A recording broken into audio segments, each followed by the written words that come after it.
আজকাল মানুষ টাকা ছাড়া মানুষের মূল্য দিতে ভুলে গেছে। টাকাই মানুষের জীবনের সবকিছু। সম্পর্ক, ভালোবাসা যেন তুচ্ছ একটা বিষয়। মানুষ সব সময় টাকার পিছনে ছুটে, অথচ কেউ ভেবে দেখে না টাকা না, মানুষ তাকেই বেশি চায়, তার থেকে একটু সময় চায়। কিন্তু টাকার নেশা এতটাই প্রখর যে সব ভুলে মানুষই টাকাকেই নেশা বানিয়ে ফেলেছে। নিলয় রাস্তা দিয়ে হাঁটছে আর কথাগুলো ভাবছে। যার গায়ে যত দামি পোশাক, তার সম্মান তত বেশি। মানুষ মানুষকে দেখে না, দেখে তার দামি জামা আর দামি গাড়ি। এসব ভাবতে ভাবতেই নিলয় ভার্সিটির গেট দিয়ে ঢুকছিল, তখন ধাক্কা খেলো একটা মেয়ের সাথে। নাম আখি। তাদের সাথে পড়ে। বড়লোক বাবার মেয়ে, রাগী, জেদি, অহংকারী। আখি রেগে চিৎকার করে বলল, ছোট লোক খ্যাত, আমাকে ধাক্কা দিলি কোন সাহসে? হ্যাঁ, চোখে দেখে হাঁটিস না নাকি ইচ্ছে করে ধাক্কা মারলি?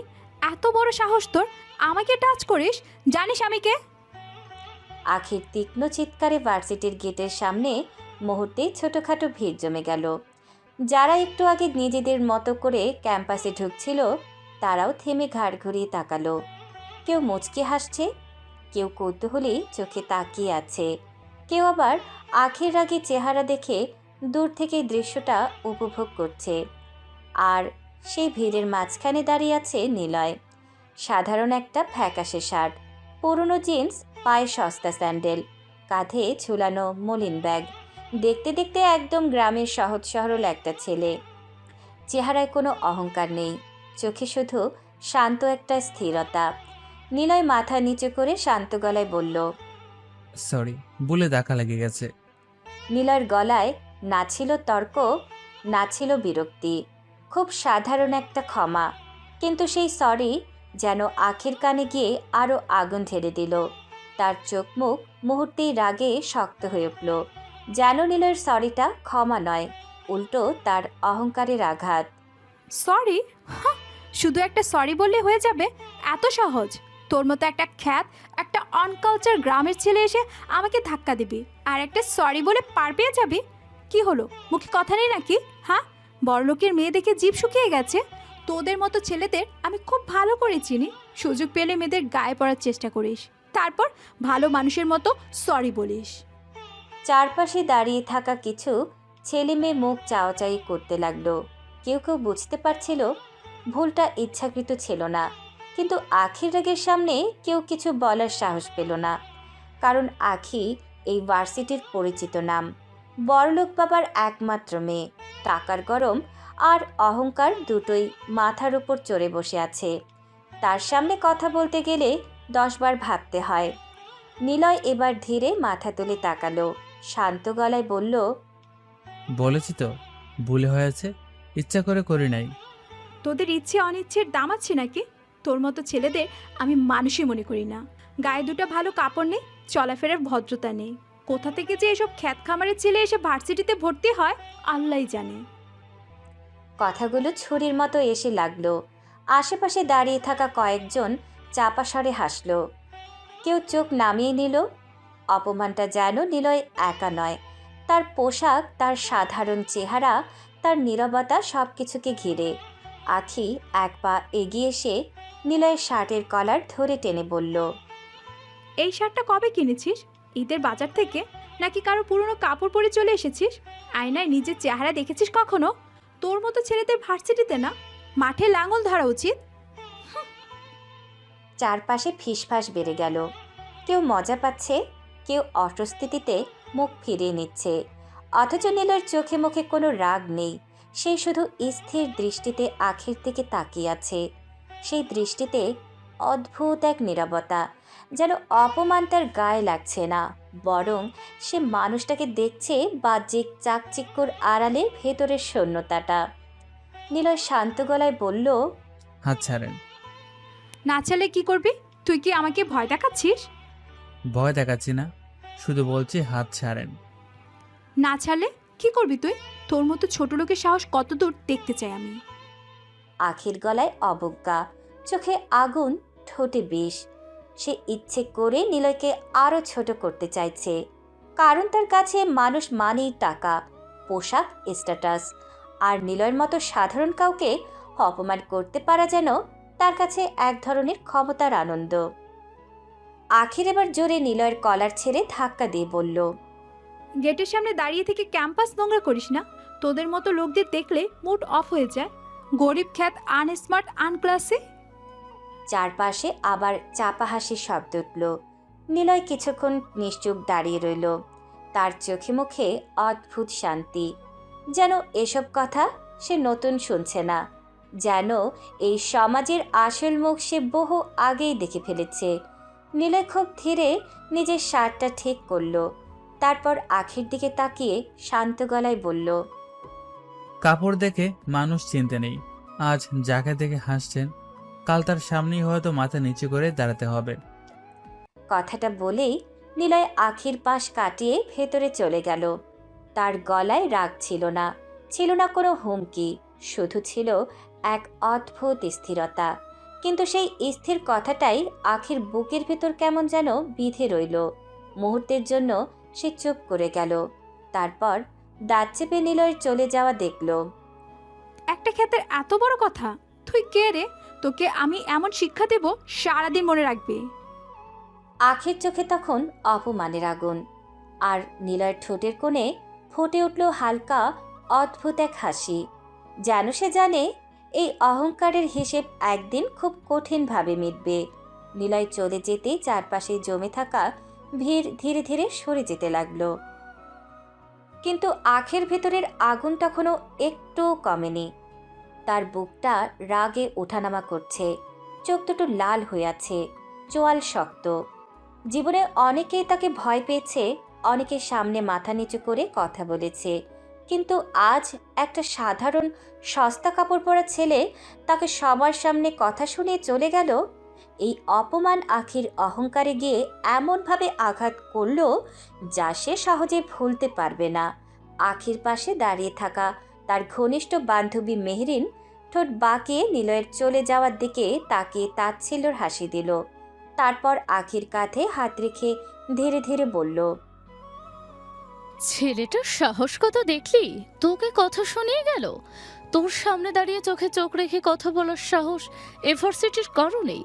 আর ওই খ্যাত কোথাকার একটা এসে তোকে উল্টো কথা শুনিয়ে গেল। মেহরিন ইচ্ছে করে কথাগুলো টেনে টেনে বলল। সে জানে আখির কথায় আঘাত করলে আগুন আরও জ্বলে উঠবে। আখির দুর্বলতা, তার রাগ, তার অহংকার, তার ইগো। আর মেহরিন খুব ভালো করেই জানে এই আগুনে একটু বাতাস দিলেই সেটা দাবানল হয়ে উঠবে। মেহরিন আবার বলল, আমি তো অবাক, তোর দিকে তাকিয়ে কথা বলতে সবাই দুইবার ভাবে। সিনিয়ররা পর্যন্ত তোকে এড়িয়ে চলে, টিচারও কথা বলার আগে হিসেব করে চলে। আর ওই ছেলেটা যেন তোকে কিছুই মনে করে না। চোখে চোখ রেখে কি দৃষ্টি দিল দেখেছিস? যেন তোকে পাত্তাই দেয় না। আখির চোখের মনি রাগে কেঁপে উঠল। সে দাঁত চেপে নিলয়ের চলে যাওয়া পথটার দিকে তাকিয়ে রইল। তার হাতের আঙুলগুলো শক্ত হয়ে মুঠো বেঁধে গেছে। মেহরিনের প্রতিটা কথা যেন আগুনের উপর ঘি ঢালছে। আখি ঠান্ডা অথচ বিষাক্ত গলায় বলল, ছেলেটা আমাকে এখনো চেনে না, নতুন এসেছে মনে হয়, তাই সাহস দেখাচ্ছে। জানে না আমি কি জিনিস। চিনলে কি এমন কথা বলতে পারতো? আমার তো মনে হয় ওর সাহস না, ওর অধ্যত্ব। গরিব বলে বোধহয় ভেবেছে হারানোর তো কিছুই নেই, তাই যা খুশি বলে চলে গেল। কিন্তু ভুলে গেছে ও কার সামনে দাঁড়িয়ে কথা বলেছে। আখির মুখে ধীরে ধীরে একরকম ভয়ঙ্কর হাসি ফুটে উঠল। সেই হাসি রাগের, অপমানের প্রতিশোধের।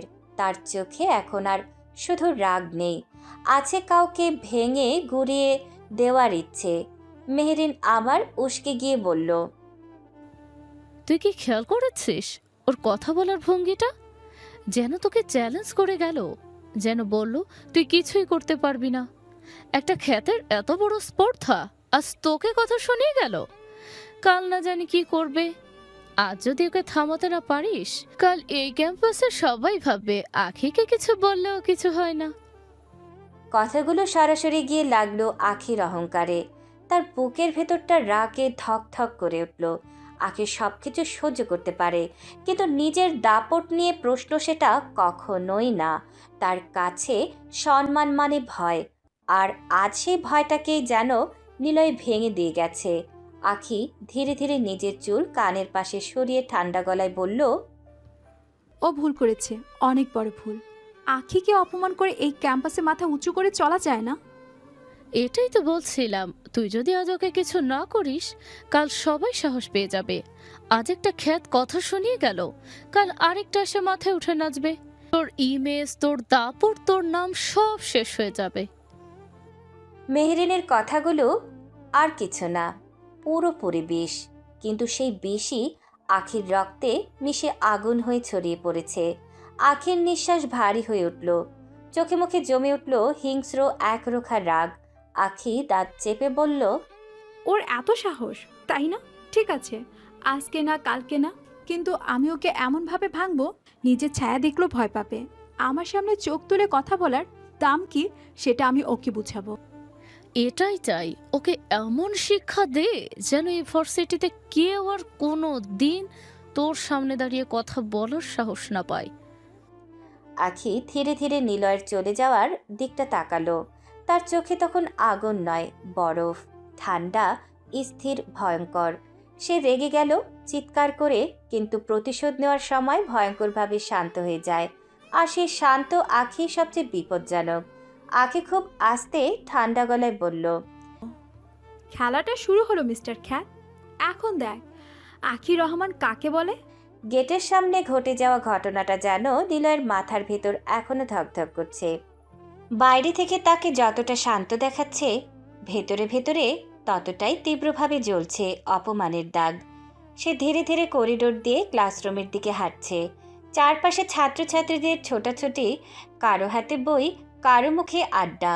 কেউ সিঁড়ি বেয়ে উঠছে, কেউ আবার ক্লাস ফাঁকি দিয়ে ক্যান্টিনের দিকে যাচ্ছে। সবকিছু স্বাভাবিক, সবকিছু আগের মতোই, অথচ নিলয়ের ভেতরে কিছু একটা ঠিক আগের মতো নেই। একটা অদ্ভুত স্থিরতা তার চোখে মুখে জমে আছে। ঠিক তখনই পেছন থেকে দৌড়ে আসা এক ছেলে হাঁপাতে হাঁপাতে নিলয়ের কাঁধে হাত রাখলো। এই শালা কখন এসেছিস? নিলয় ঘুরে তাকাতেই মুখে হালকা একটা হাসি ফুটে উঠল। ছেলেটা সাজিদ, নিলয়ের একমাত্র কাছের বন্ধু বলা যায়। চঞ্চল, বাচাল, সবকিছু নিয়ে বাড়াবাড়ি রকম কৌতূহলী, কিন্তু মনটা একদম পরিষ্কার। এই ভার্সিটিতে নিলয়ের সাথে যে হাতে গোনা কয়েকজন স্বাভাবিকভাবে কথা বলে, সাজিদ তাদের মধ্যে প্রথম। নিলয় শান্ত গলায় বলল, এই তো এখনই।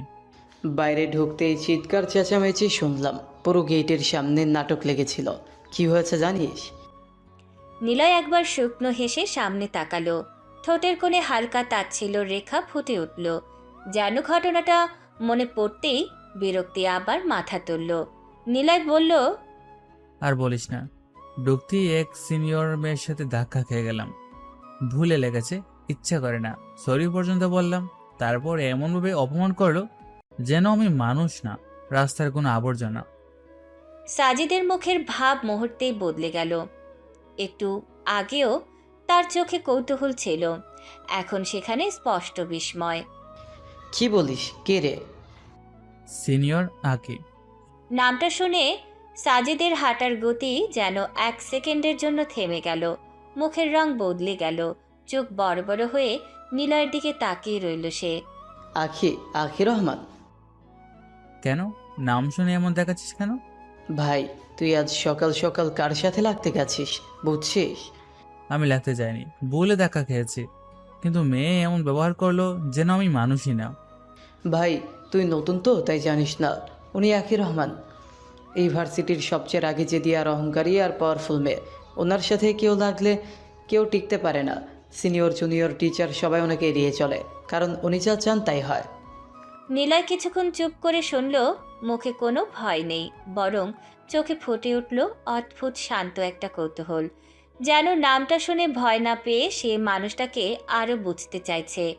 সাজিদ আবার বলল, তুই বুঝতেছিস না ব্যাপারটা? ওনার বাবা এই শহরের বড় বিজনেসম্যান, টাকার পাওয়ার, লোকবল, দাপট সব আছে। এই ভার্সিটির অর্ধেক মানুষ ওনার সামনে মাথা নিচু করে চলে। কারো লাইফ নষ্ট করতে চাইলে একদিনও লাগে না। তাই নাকি? তাই নাকি? মানে ভাই, আমি সিরিয়াস। তুই যারা গিয়ে ধাক্কা মারছিস উনি এমন মেয়ে না যে দুইটা কথা শুনিয়ে থেমে যাবে। উনি এটা মনে রাখবে, তারপর সুযোগ বুঝে পুষিয়ে দিবে। নিলয় কিছুক্ষণ নিশ্চুপ রইল। করিডোরের জানালা দিয়ে ভেতরে ঢুকে পড়া রোদের আলো তার মুখে পড়েছে।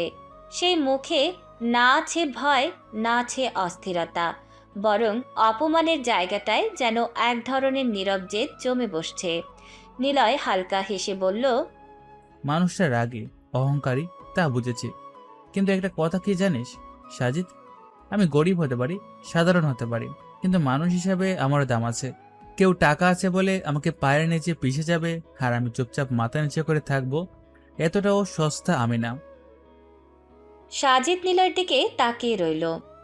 এই ছেলেটাকে সে যতদিন ধরে চেনে ততদিন ধরে একটা জিনিস সে বুঝেছে, নিলয় বাইরে থেকে যতটা শান্ত, ভেতরে ততটাই ভয়ঙ্কর জেদি। ওর গলায় চিৎকার থাকে না, কিন্তু সিদ্ধান্ত একবার নিলে সেটা সহজে বদলায় না। সাজিদ ধীরে বলল, ভাই, জেদ ভালো, কিন্তু আখির রহমানের সাথে জেদ দেখানো মানে নিজের কবর নিজে খোঁড়া। কবর খুঁড়তে খুঁড়তে অনেকেই রাজপ্রাসাদ পেয়ে যায় সাজিদ। মানে? আমি টিকে দেখব, আমি পারি আর না পারি সেটা পরে দেখা যাবে, কিন্তু ভয় পেয়ে সরে দাঁড়ানোর মানুষ আমি না। নিলয়ের গলায় কোনো বাড়াবাড়ি, আত্মবিশ্বাস ছিল না। ছিল না নাটকীয় কোনো ঘোষণা, ছিল শুধু অদ্ভুত শান্ত স্থির এক জেদ। যে জেদ চিৎকার করে না, কিন্তু একবার দাঁড়িয়ে গেলে সরেও না। সাজিদ কিছুক্ষণ চুপ থেকে শুকনো গলায় বলল, তোরে দেখে মাঝে মাঝে ভয় লাগে জানিস। ভয় পাবি না, এখনো কিছু সরিয়ে করিনি। কথাটা শুনে সাজিদের বুকের ভেতর কেমন যেন ধক করে উঠল। নিলয় স্বাভাবিকভাবেই বলল, কিন্তু সেই স্বাভাবিক গলার ভেতর এমন কিছু ছিল যেটা সাজিদ বুঝতে পারল না। শুধু একটু বুঝল, আজ গেটের সামনে যা হয়েছে সেটা শুধু একটা ধাক্কা না, এটা শুরু, খুব বড় কিছু শুরু। কথা বলতে বলতে নিলয় আর সাজিদ ক্লাসরুমে ঢুকে নিজেদের সিটে গিয়ে বসল। ধীরে ধীরে পুরো ক্লাস ভরে উঠল। কেউ বই খুলছে, কেউ মোবাইল নামাচ্ছে, কেউ আর চোখে অন্যকে দেখছে, কেউ আবার ফিসফিস করে নিজেদের মতো গল্পে ব্যস্ত। বাইরে থেকে সবকিছু স্বাভাবিক লাগলেও ভেতরে ভেতরে আজকের গেটের ঘটনাটা অনেকের কানে পৌঁছে গেছে।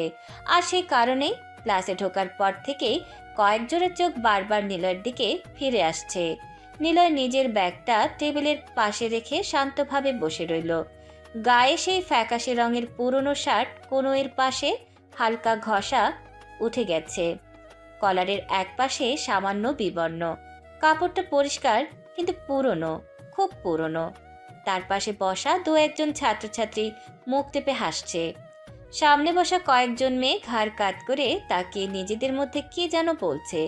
পেছন দিক থেকে চাপা গলায় ফিসফাস ভেসে আসছে, দোস্ত, দেখছিস এই শার্টটা কালো পড়েছিল। কাল কেন, গত সপ্তাহেও এটাই ছিল। ও মাই গড, সিরিয়াসলি?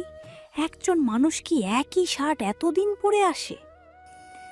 শার্টটা দেখেই বোঝা যায় কত পুরনো। এটা পরে কেউ ভার্সিটিতে আসে নাকি? ফিসফাস ধীরে ধীরে বাড়তে লাগলো। কেউ সরাসরি তাকিয়ে হাসছে, কেউ আবার মুখ ঢেকে কথা বলছে। যেন ক্লাসে আজ পড়াশোনার সবচেয়ে বড় বিষয় কোনো সাবজেক্ট না, নিলয়ের গায়ের শার্ট। নিলয় সব শুনেও চুপ করে বসে রইল, মুখে কোনো প্রতিক্রিয়া নেই, চোখ স্থির, যেন এই সব কথা তার নতুন না, যেন মানুষের চোখের বিচার সে অনেক আগেই বুঝে গেছে। ঠিক তখনই ক্লাসে ঢুকলেন স্যার, হাতে বই, চোখে চশমা, মুখে স্বাভাবিক গাম্ভীর্য। স্যার ঢুকতেই পুরো ক্লাস একটু থিত হলো বটে, কিন্তু চাপা গুঞ্জন পুরোপুরি থামলো না। স্যার বই টেবিলে রেখে চারিদিকে তাকিয়ে বললেন, কি ব্যাপার, এত কথা কিসের? ক্লাসে এসেছো পড়ার জন্য না বাজার বসাতে? স্যারের কণ্ঠে ধমক থাকলেও ক্লাস পুরো চুপ হলো না, বরং সামনে বসা এক ছেলে হালকা হেসে উঠে দাঁড়িয়ে বলল, স্যার, আমরা তো পড়ার কথাই বলছিলাম, তবে একটা বিষয় নিয়ে একটু আলোচনা হচ্ছিল। কি বিষয়? স্যার, নিলয়ের পোশাক দেখছেন? কথাটা বলতে ক্লাসে চাপা হাসির ঢেউ বয়ে গেল। কেউ মুখ নামিয়ে হাসলো, কেউ খোলাখুলি মুচকি হাসি দিল। স্যারের চোখ এবার ধীরে ধীরে গিয়ে থামলো নিলয়ের গায়ের শার্টে। ছাত্র 2 দাঁড়িয়ে বলল, স্যার, এই প্রতিদিন একই শার্ট পরে আসে, উপর থেকে আবার পুরানো। এভাবে ক্লাসে আসলে তো আমাদের ভার্সিটির ইমেজ নষ্ট হয়। বাইরে কেউ দেখলে কি ভাববে?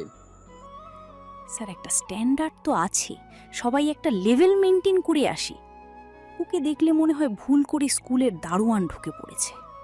সাথে সাথে পুরো ক্লাসে হাসির রোল পড়ে গেল।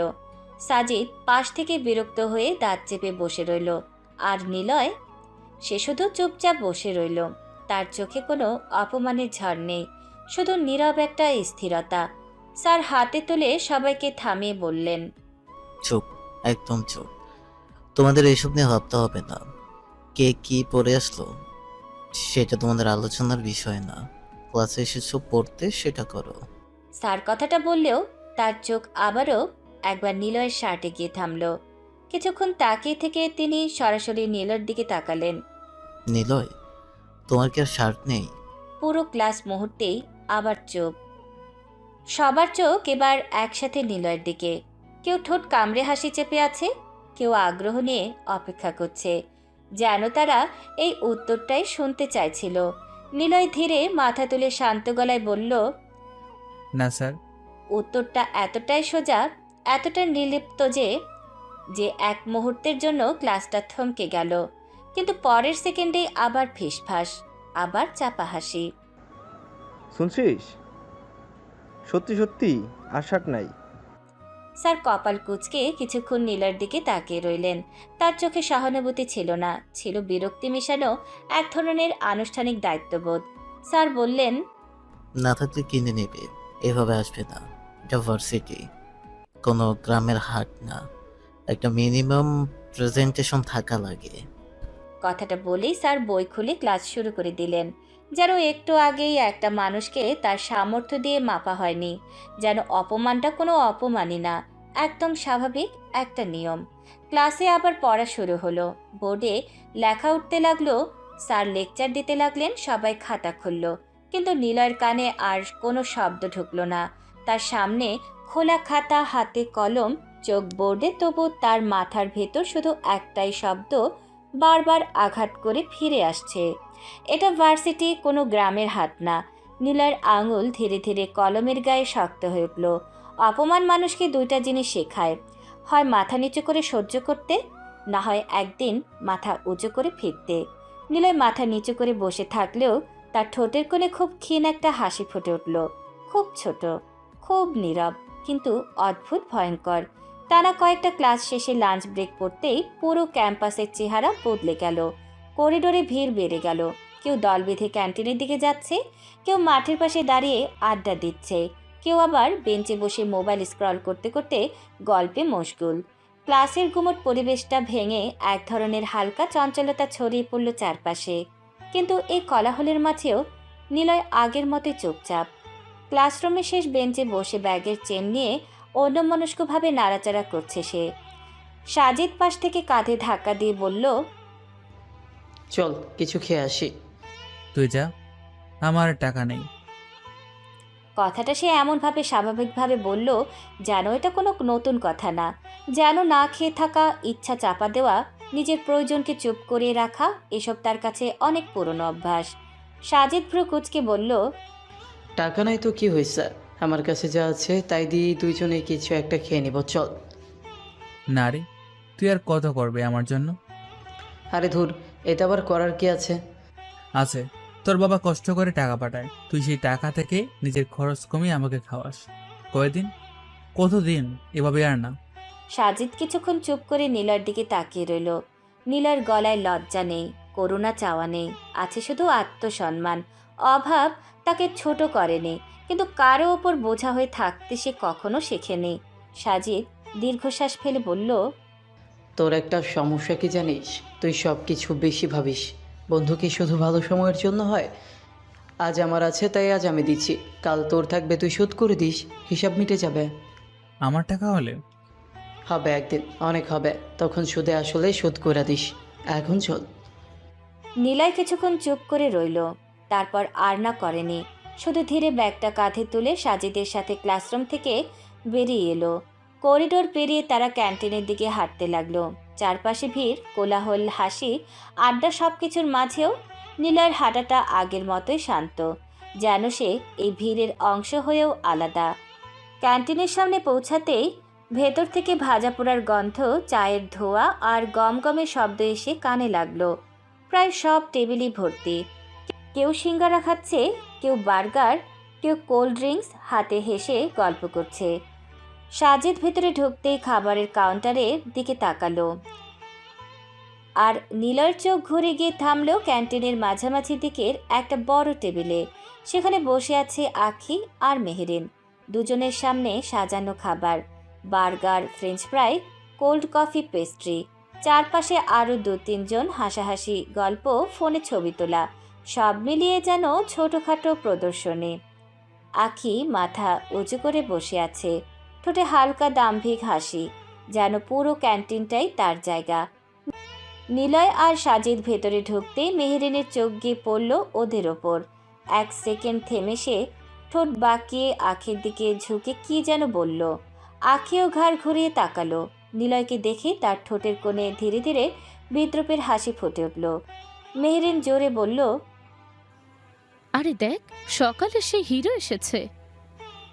আশেপাশের 2-1 জন ঘাড় ঘুরিয়ে তাকালো। আখি চেয়ার হেলান দিয়ে বসে নিলয়ের দিকে তাকিয়ে তাচ্ছিল্য দৃষ্টিতে মাপল। ও মিস্টার খ্যাত, ক্যান্টিনেও আসা হয় নাকি? টেবিলে বসা 2-1 জন হেসে উঠল। সাজিদের মুখ সঙ্গে সঙ্গে শক্ত হয়ে গেল। নিলয় থামল, কিন্তু কিছু বলল না। মেহেরিন মুচকি হেসে বলল, কেন হবে না? দেখতে তো এসেছে মানুষ কিভাবে খায়। সব তোর মাঠে বসে খাওয়া যায় না, তাই না? চারপাশে চাপা হাসির শব্দ উঠল। সাজিদের চোখ মুখ রেগে লাল হয়ে উঠেছে, কিন্তু নিলয় এখনো শান্ত। আখি কোল্ড কফিতে স্ট্র নাড়াতে নাড়াতে বলল, কি খাবেন মিস্টার? মেনু দেখে ভয় লাগছে নাকি দাম দেখে শ্বাস আটকে গেছে? আরে দাম বলিস না, উনি আবার শুনে অজ্ঞান হয়ে যাবে। 1 প্লেট ফ্রাইয়ের দাম হয়তো ওনার 1 সপ্তাহ চলে যায়। এবার টেবিলে বসা সবাই হেসে উঠল। আশেপাশে থাকা কয়েকজনও আর চোখে তাকিয়ে মুচকি হাসছে। অপমানটা ইচ্ছে করে জোরে জোরে ছুড়ে দিচ্ছে তারা, যেন পুরো ক্যান্টিন শুনতে পায়। সাজিদ দাঁত চেপে বলল, চল নিলয়, অন্যদিকে যাই। কেন? বন্ধুকে নিয়ে বসো না, নাকি আমাদের টেবিলের চেয়ারও তোমার স্ট্যাটাসের বাহিরে?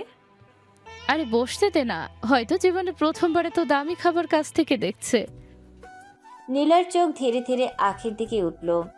সেই একই শান্ত স্থির দৃষ্টি, না রাগ, না অপমান, না তর্ক, শুধু এমন এক নীরবতা যেটা কথার চেয়ে বেশি অস্বস্তিকর। আখি ঠোঁট বাঁকিয়ে বলল, কি দেখছো? খাবার চেনো না? মানুষ চিনছি। কথাটা শুনে মুহূর্তের জন্য টেবিলটা চুপ হয়ে গেল। মেহরিন হাসি থেমে গেল। আখির চোখ চিকচিক করে উঠল। আখি ধীরে বলল, কি বললে? কিছু না, শুধু দেখলাম খাবার যত দামি হয় সবার রুচি তত ভালো হয় না। কথাটা ছড়ি হয়ে গিয়ে সোজা আখির অহংকারে বিঁধল। টেবিলের চারপাশে হালকা নিস্তব্ধতা নেমে এলো। সাজিদও একবার অবাক হয়ে নীলয়ের দিকে তাকালো, আর আখি তার ঠোঁটের হাসিটা মিলিয়ে গিয়ে চোখ দুটো ঠান্ডা হয়ে উঠল। খুব ঠান্ডা, খুব ধারালো। কথাটা বলে নিলয় আর 1 সেকেন্ডও সেখানে দাঁড়ালো না, যেন আখির চোখের আগুন, মেহেরিনের বিষাক্ত হাসি, চারপাশে চাপা কৌতূহল কিছুই তার কাছে যথেষ্ট গুরুত্বপূর্ণ না। সে শান্তভাবে সাজিদকে নিয়ে ক্যান্টিনের পাশের দিকে এক কোণের টেবিলে গিয়ে বসল। জায়গাটা একদম সাধারণ, ভাঙা প্রান্তের পুরনো টেবিল, 2টা একটু দুলতে থাকা চেয়ার, পাশের দেয়ালে ফিকে হয়ে যাওয়া পোস্টার। ক্যান্টিনের বাকি চাকচিক্যর তুলনায় এই কোণটা একদম সাদামাটা, আর অদ্ভুতভাবে নিলয়ের সাথে সেটাই বেশি মানিয়ে যায়। সাজিদ কাউন্টারে গিয়ে অনেক হিসেব করে 2 প্লেট সাধারণ খাবার অর্ডার করলো। একটা ডাল, সামান্য ভাজি, 2টা পরোটা আর 2 গ্লাস পানি। এমন খাবার যেটা দেখে কেউ দ্বিতীয়বার তাকাবে না। এমন খাবার যেটা শুধু পেট ভরানোর জন্য, দেখানোর জন্য না। কিছুক্ষণ পর প্লেট এসে টেবিলে রাখা হলো। নিলয় কোনো কথা না বলে চুপচাপ খেতে শুরু করলো। তার মুখে না কোনো অস্বস্তি, না কোনো লজ্জা, যেন এই সাধারণ খাবার, এই সাধারণ টেবিল, এই সাধারণ জীবন, এসব নিয়েই তার কোনো আপত্তি নেই। সে খুব স্বাভাবিকভাবে খাচ্ছে। আশেপাশে কে কি বলছে, কে তাকাচ্ছে, কে বিদ্রুপ করছে, সেদিকে তার যেন বিন্দুমাত্র খেয়াল নেই। ওদিকে আখিদের টেবিলে মুহূর্তের নীরবতা কাটতেই মেহরিন ধীরে ধীরে আখির দিকে ঝুঁকে ঠোঁট বাঁকিয়ে বলল, দেখলি ছেলেটা তোকে আবার অপমান করে গেল। কথাটা বলার ভঙ্গিটাই এমন ছিল যেন সে ইচ্ছে করেই আখির ক্ষতে আঙুল দিয়ে ঘষে দিল। আখির চোখ তখনও নীলর দিকে স্থির, ঠোঁট শক্ত হয়ে আছে, চোয়াল জমে গেছে। তার সামনে রাখা কোল্ড কফির গ্লাসটা সে এত জোরে চেপে ধরেছে যে আঙুলের গিঁট সাদা হয়ে উঠেছে। মেহরিন আবার বলল, সকালেও তোকে কথা শুনিয়ে গেল, এখন ক্যান্টিনে সবার সামনে আবার। তুই খেয়াল করেছিস ছেলেটা তোকে তো ভয়ই পায় না, যেন ইচ্ছে করেই তোকে চ্যালেঞ্জ করছে। আখির বুকের ভেতর রাগটা আবার ধকধক করে জ্বলে উঠল। তার মতো একটা মেয়েকে যাকে দেখে সবাই ভয় পায়, যার সামনে দাঁড়িয়ে কথা বলার আগে মানুষ হিসেব করে, সেই তাকে আজ একটা সাধারণ ছেলে বারবার সবার সামনে ছোট করে যাচ্ছে। এই অপমান সে নিতে পারে না, কখনোই না। আখি দাঁত চেপে বলল, ওর সাহস মিনিটে মিনিটে বাড়ছে। কারণ তুই এখনো ওকে থামাসনি, যেদিন থামাবি সেদিন বুঝবে। এখন তো মনে হচ্ছে ও ভাবছে তুই কিছুই করতে পারবি না। কথাটা শুনে আখির চোখের ভেতরকার আগুন আরও গাঢ় হয়ে উঠল। রাগে তার নিঃশ্বাস ভারী হয়ে গেল। সে নিলয়ের দিকে তাকিয়ে আছে, আর নিলয় সে যেন কিছুই টের পাচ্ছে না। মাথা নিচু করে চুপচাপ খাচ্ছে। না কোনো অস্থিরতা, না কোনো ভয়, না কোনো তাড়াহুড়া। যেন এই পৃথিবীর কোনো শব্দই তাকে ছুঁতে পারছে না। এই নীরবতাটাই আখিকে সবচেয়ে বেশি পোড়াচ্ছে। কারণ যারা ভয় পায় তারা চোখ নামিয়ে চলে যায়, আর নিলয় সে ভয় পায় না, সে শুধু পাত্তা দেয় না। এদিকে সাজিদ একবার আখিদের টেবিলের দিকে, একবার নিলয়ের দিকে তাকাচ্ছে। তারপর হঠাৎ ঝুঁকে নিচু গলায় বলল, ভাই তুই এত সাহস কই পেলি? কিসের? কিসের মানে? ওই টেবিলে বসে যারা আছে তাদের সামনে দাঁড়িয়ে ওইভাবে কথা শুনিয়ে দিলি, ফাটিয়ে দিছিস একদম। আমি তো ভাবছিলাম আজ ক্যান্টিনে কেমত লাগবে। নিলয় পরোটার ছোট টুকরো ছিঁড়ে ডালে ডুবিয়ে ধীরে মুখে দিল। তারপর পানি থেকে একদম স্বাভাবিক গলায় বলল, সাহসের কিছু না, অন্যায় সহ্য করতে পারে না, এই যা। আমি কারোর সাথে ঝামেলা করতে চাই না, কারোর দিকে আগে হাত বাড়াই না, কথা বাড়াই না। কিন্তু কেউ যদি কারণ ছাড়া অপমান করে, শুধু নিজের টাকার দাপটে মানুষ শুরু করতে চায়, সেটা আমি চুপচাপ মেনে নিই না। নীলার গলাটা খুব স্বাভাবিক, যেন সে কোনো বড় কথা বলছে না, অথচ তার প্রতিটা শব্দের ভেতরে এমন এক স্থিরতা, এমন একটা নীরব শক্তি, যেটা সাজিদের বুকের ভেতর কেমন যেন কাঁপন ধরিয়ে দিল। সাজিদ ধীরে বলল, ভাই তুই যেভাবে বলিস মনে হয় তোর ভয় বলতে কিছু নাই। বয়স সবারই থাকে, আমারও আছে। তাহলে এমন শান্ত থাকিস কিভাবে? কারণ বয়কে মাথার উপর বসালে মানুষ বাঁচতে পারে না, বয়কে জায়গা দিতে হয় পায়ের নিচে। সাজিদ কিছুক্ষণ চুপ করে রইল। নিলয় আবার স্বাভাবিকভাবে খেতে লাগলো, যেন কিছুই হয়নি, যেন একটু আগের কথাগুলো খুব সাধারণ। কিন্তু ওদিকে আখির চোখে তখন আগুন জ্বলছে। না শুধু আগুন, প্রতিশোধ। দিন শেষে ক্যাম্পাসের কোলাহল, মানুষের বিদ্রোহ, অপমানের গুঞ্জন সবকিছু পেছনে ফেলে নিলয় ফিরল তার ছোট্ট ভাড়া করা ঘরে। শহরের একদম সাধারণ একটা গলির ভেতর, পুরনো দোতলা বাড়ির নিচতলার এক চিলতে রুমে। না আছে কোনো চাকচিক্য, না আছে দামি আসবাব, না আছে আরামদায়ক বিলাসিতা। ছোট্ট একটা রুম, একপাশে সিঙ্গেল খাট, পাশে কাঠের পুরনো টেবিল, তার উপর কয়েকটা বই, একটা ল্যাম্প, কিছু ফাইল, কোনায় ছোট্ট একটা আলমারি, পাশে ঝুলছে 2-3টা সাধারণ শার্ট। একটা ছোট ফ্যান ঘুরছে ধীরে ধীরে। দেয়ালে কোনো সাজসজ্জা নেই, শুধু সাদামাটার নিঃশব্দ নির্লিপ্ত একটা জীবন। এই শহরে নিলয় একাই থাকে, একদম একা। এই ছোট্ট রুমটাই তার ঠিকানা, তার বিশ্রাম, তার নীরবতা। আর সাজিদ, সে শহরে তার খালার বাসায় থাকে, ওর পরিবার গ্রামে। দুজনের জীবন আলাদা, কিন্তু অভাব আর সংগ্রাম দুজনকে খুব সহজে কাছাকাছি এনে দিয়েছে। নিলয় রুমে ঢুকে দরজা লাগিয়ে ব্যাগটা টেবিলের পাশে রাখলো। তারপর শার্টের বোতাম খুলে হালকা হয়ে বিছানার কোণায় বসে ফোন হাতে নিল। বাইরে থেকে দেখলে মনে হবে একদম সাধারণ একটা ছেলে, সারাদিন ক্লাস করে ক্লান্ত হয়ে ফিরে এসেছে, এখন একটু ফোন দেখে সময় কাটাচ্ছে। তার চোখে মুখে এমন কোনো ছাপ নেই যেটা বলে এই ছেলেটার জীবনটা আসলে এতটাও সাধারণ না। ঘড়িতে রাত নেমে এসেছে। রুমের ভেতর নীরবতা, শুধু ফ্যানের শব্দ আর নিলয়ের আঙুলের নিচে ফোনের আলো। ঠিক তখনই ফোনটা কেঁপে উঠল। স্ক্রিনে ভেসে উঠল একটা কল। নিলয় একবার স্ক্রিনের দিকে তাকিয়ে শান্তভাবে রিসিভ করলো। হ্যাঁ। স্যার, আপনার খাবারের পার্সেল দরজার বাইরে রেখে এসেছি, একটু দরজা খুলে নিয়ে নেবেন। ওকে, আজকের কাজ করেছো? প্রশ্নটা শোনার পর ওপাশে 1 সেকেন্ডের বিরতি, তারপর ভদ্রগলায় উত্তর এলো, ইয়েস স্যার। আপনার কথা অনুযায়ী আজ এতিমখানায় 1 কোটি টাকা পৌঁছে দেওয়া হয়েছে, সবকিছু কনফার্মড। কাল সকালে বৃদ্ধাশ্রমে ফান্ড ট্রান্সফার করে দেওয়া হবে। কথাগুলো এমন স্বাভাবিকভাবে বলা হলো যেন এটা কোনো অসাধারণ বিষয় না, যেন 1 কোটি টাকা দান করা তার কাছে খবর না, অভ্যাস। নিলয় ফোন কানে নিয়েই বিছানায় হেলান দিল, গলায় আগের মতোই শান্ত স্বর। ওকে, কাজ চালিয়ে যাও। আমার টাকা শুধু গরিব মানুষের জন্য, যাদের দরকার তাদের কাছে পৌঁছাবে। মানুষের উপকারে না লাগলে টাকাকে কি করব? ওপাশে কিছু সেকেন্ড নীরবতা নেমে এলো, যেন গার্ডও প্রতিবার এই কথাগুলো শুনে নতুন করে অবাক হয়।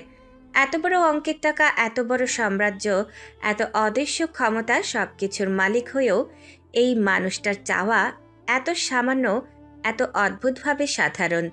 গার্ড ধীরে বলল, স্যার, একটা কথা বলি। বলো। আপনি এত বড় বিলিয়নিয়ার, অথচ আপনার মাঝে একটুও অহংকার নাই কেন? প্রশ্নটা শুনে নিলয় খুব আস্তে হাসল, ছোট্ট নরম ক্লান্ত একটা হাসি। সেই হাসিতে তাচ্ছিল্য নেই, গর্ব নেই, আছে শুধু দীর্ঘ অভিজ্ঞতার নীরবতা। নিলয় ধীরে ধীরে বলল, কারণ আমি খুব কাছ থেকে দেখেছি টাকা মানুষকে বাঁচায় না, মানুষ মানুষকে বাঁচায়। টাকায় বিছানা কেনা যায়, ঘুম না। টাকায় বাড়ি কেনা যায়, পরিবার না। টাকায় ওষুধ কেনা যায়, সুস্থতা না। টাকায় মানুষ ভাড়া করা যায়, আপনজন না। আমার কাছে টাকার থেকে সম্পর্কের মূল্য বেশি, মানুষের মূল্য বেশি। টাকা শুধু একটা মাধ্যম, এটা দিয়ে মানুষকে সাহায্য করা যায়, জীবন সহজ করা যায়। কিন্তু টাকা যদি মানুষের কাজে না লাগে, তাহলে ওই টাকার দাম কাগজের চেয়েও বেশি না। ওপাশের গার্ড নিশ্চুপ, যেন সে জানে এই মানুষটার কাছে চাকরি করা মানে শুধু বেতন পাওয়া না, প্রতিদিন নতুন করে মানুষ হওয়া শেখা। গার্ড ধীরে বলল, স্যার, আপনার মতো মানুষ খুব কম আছে।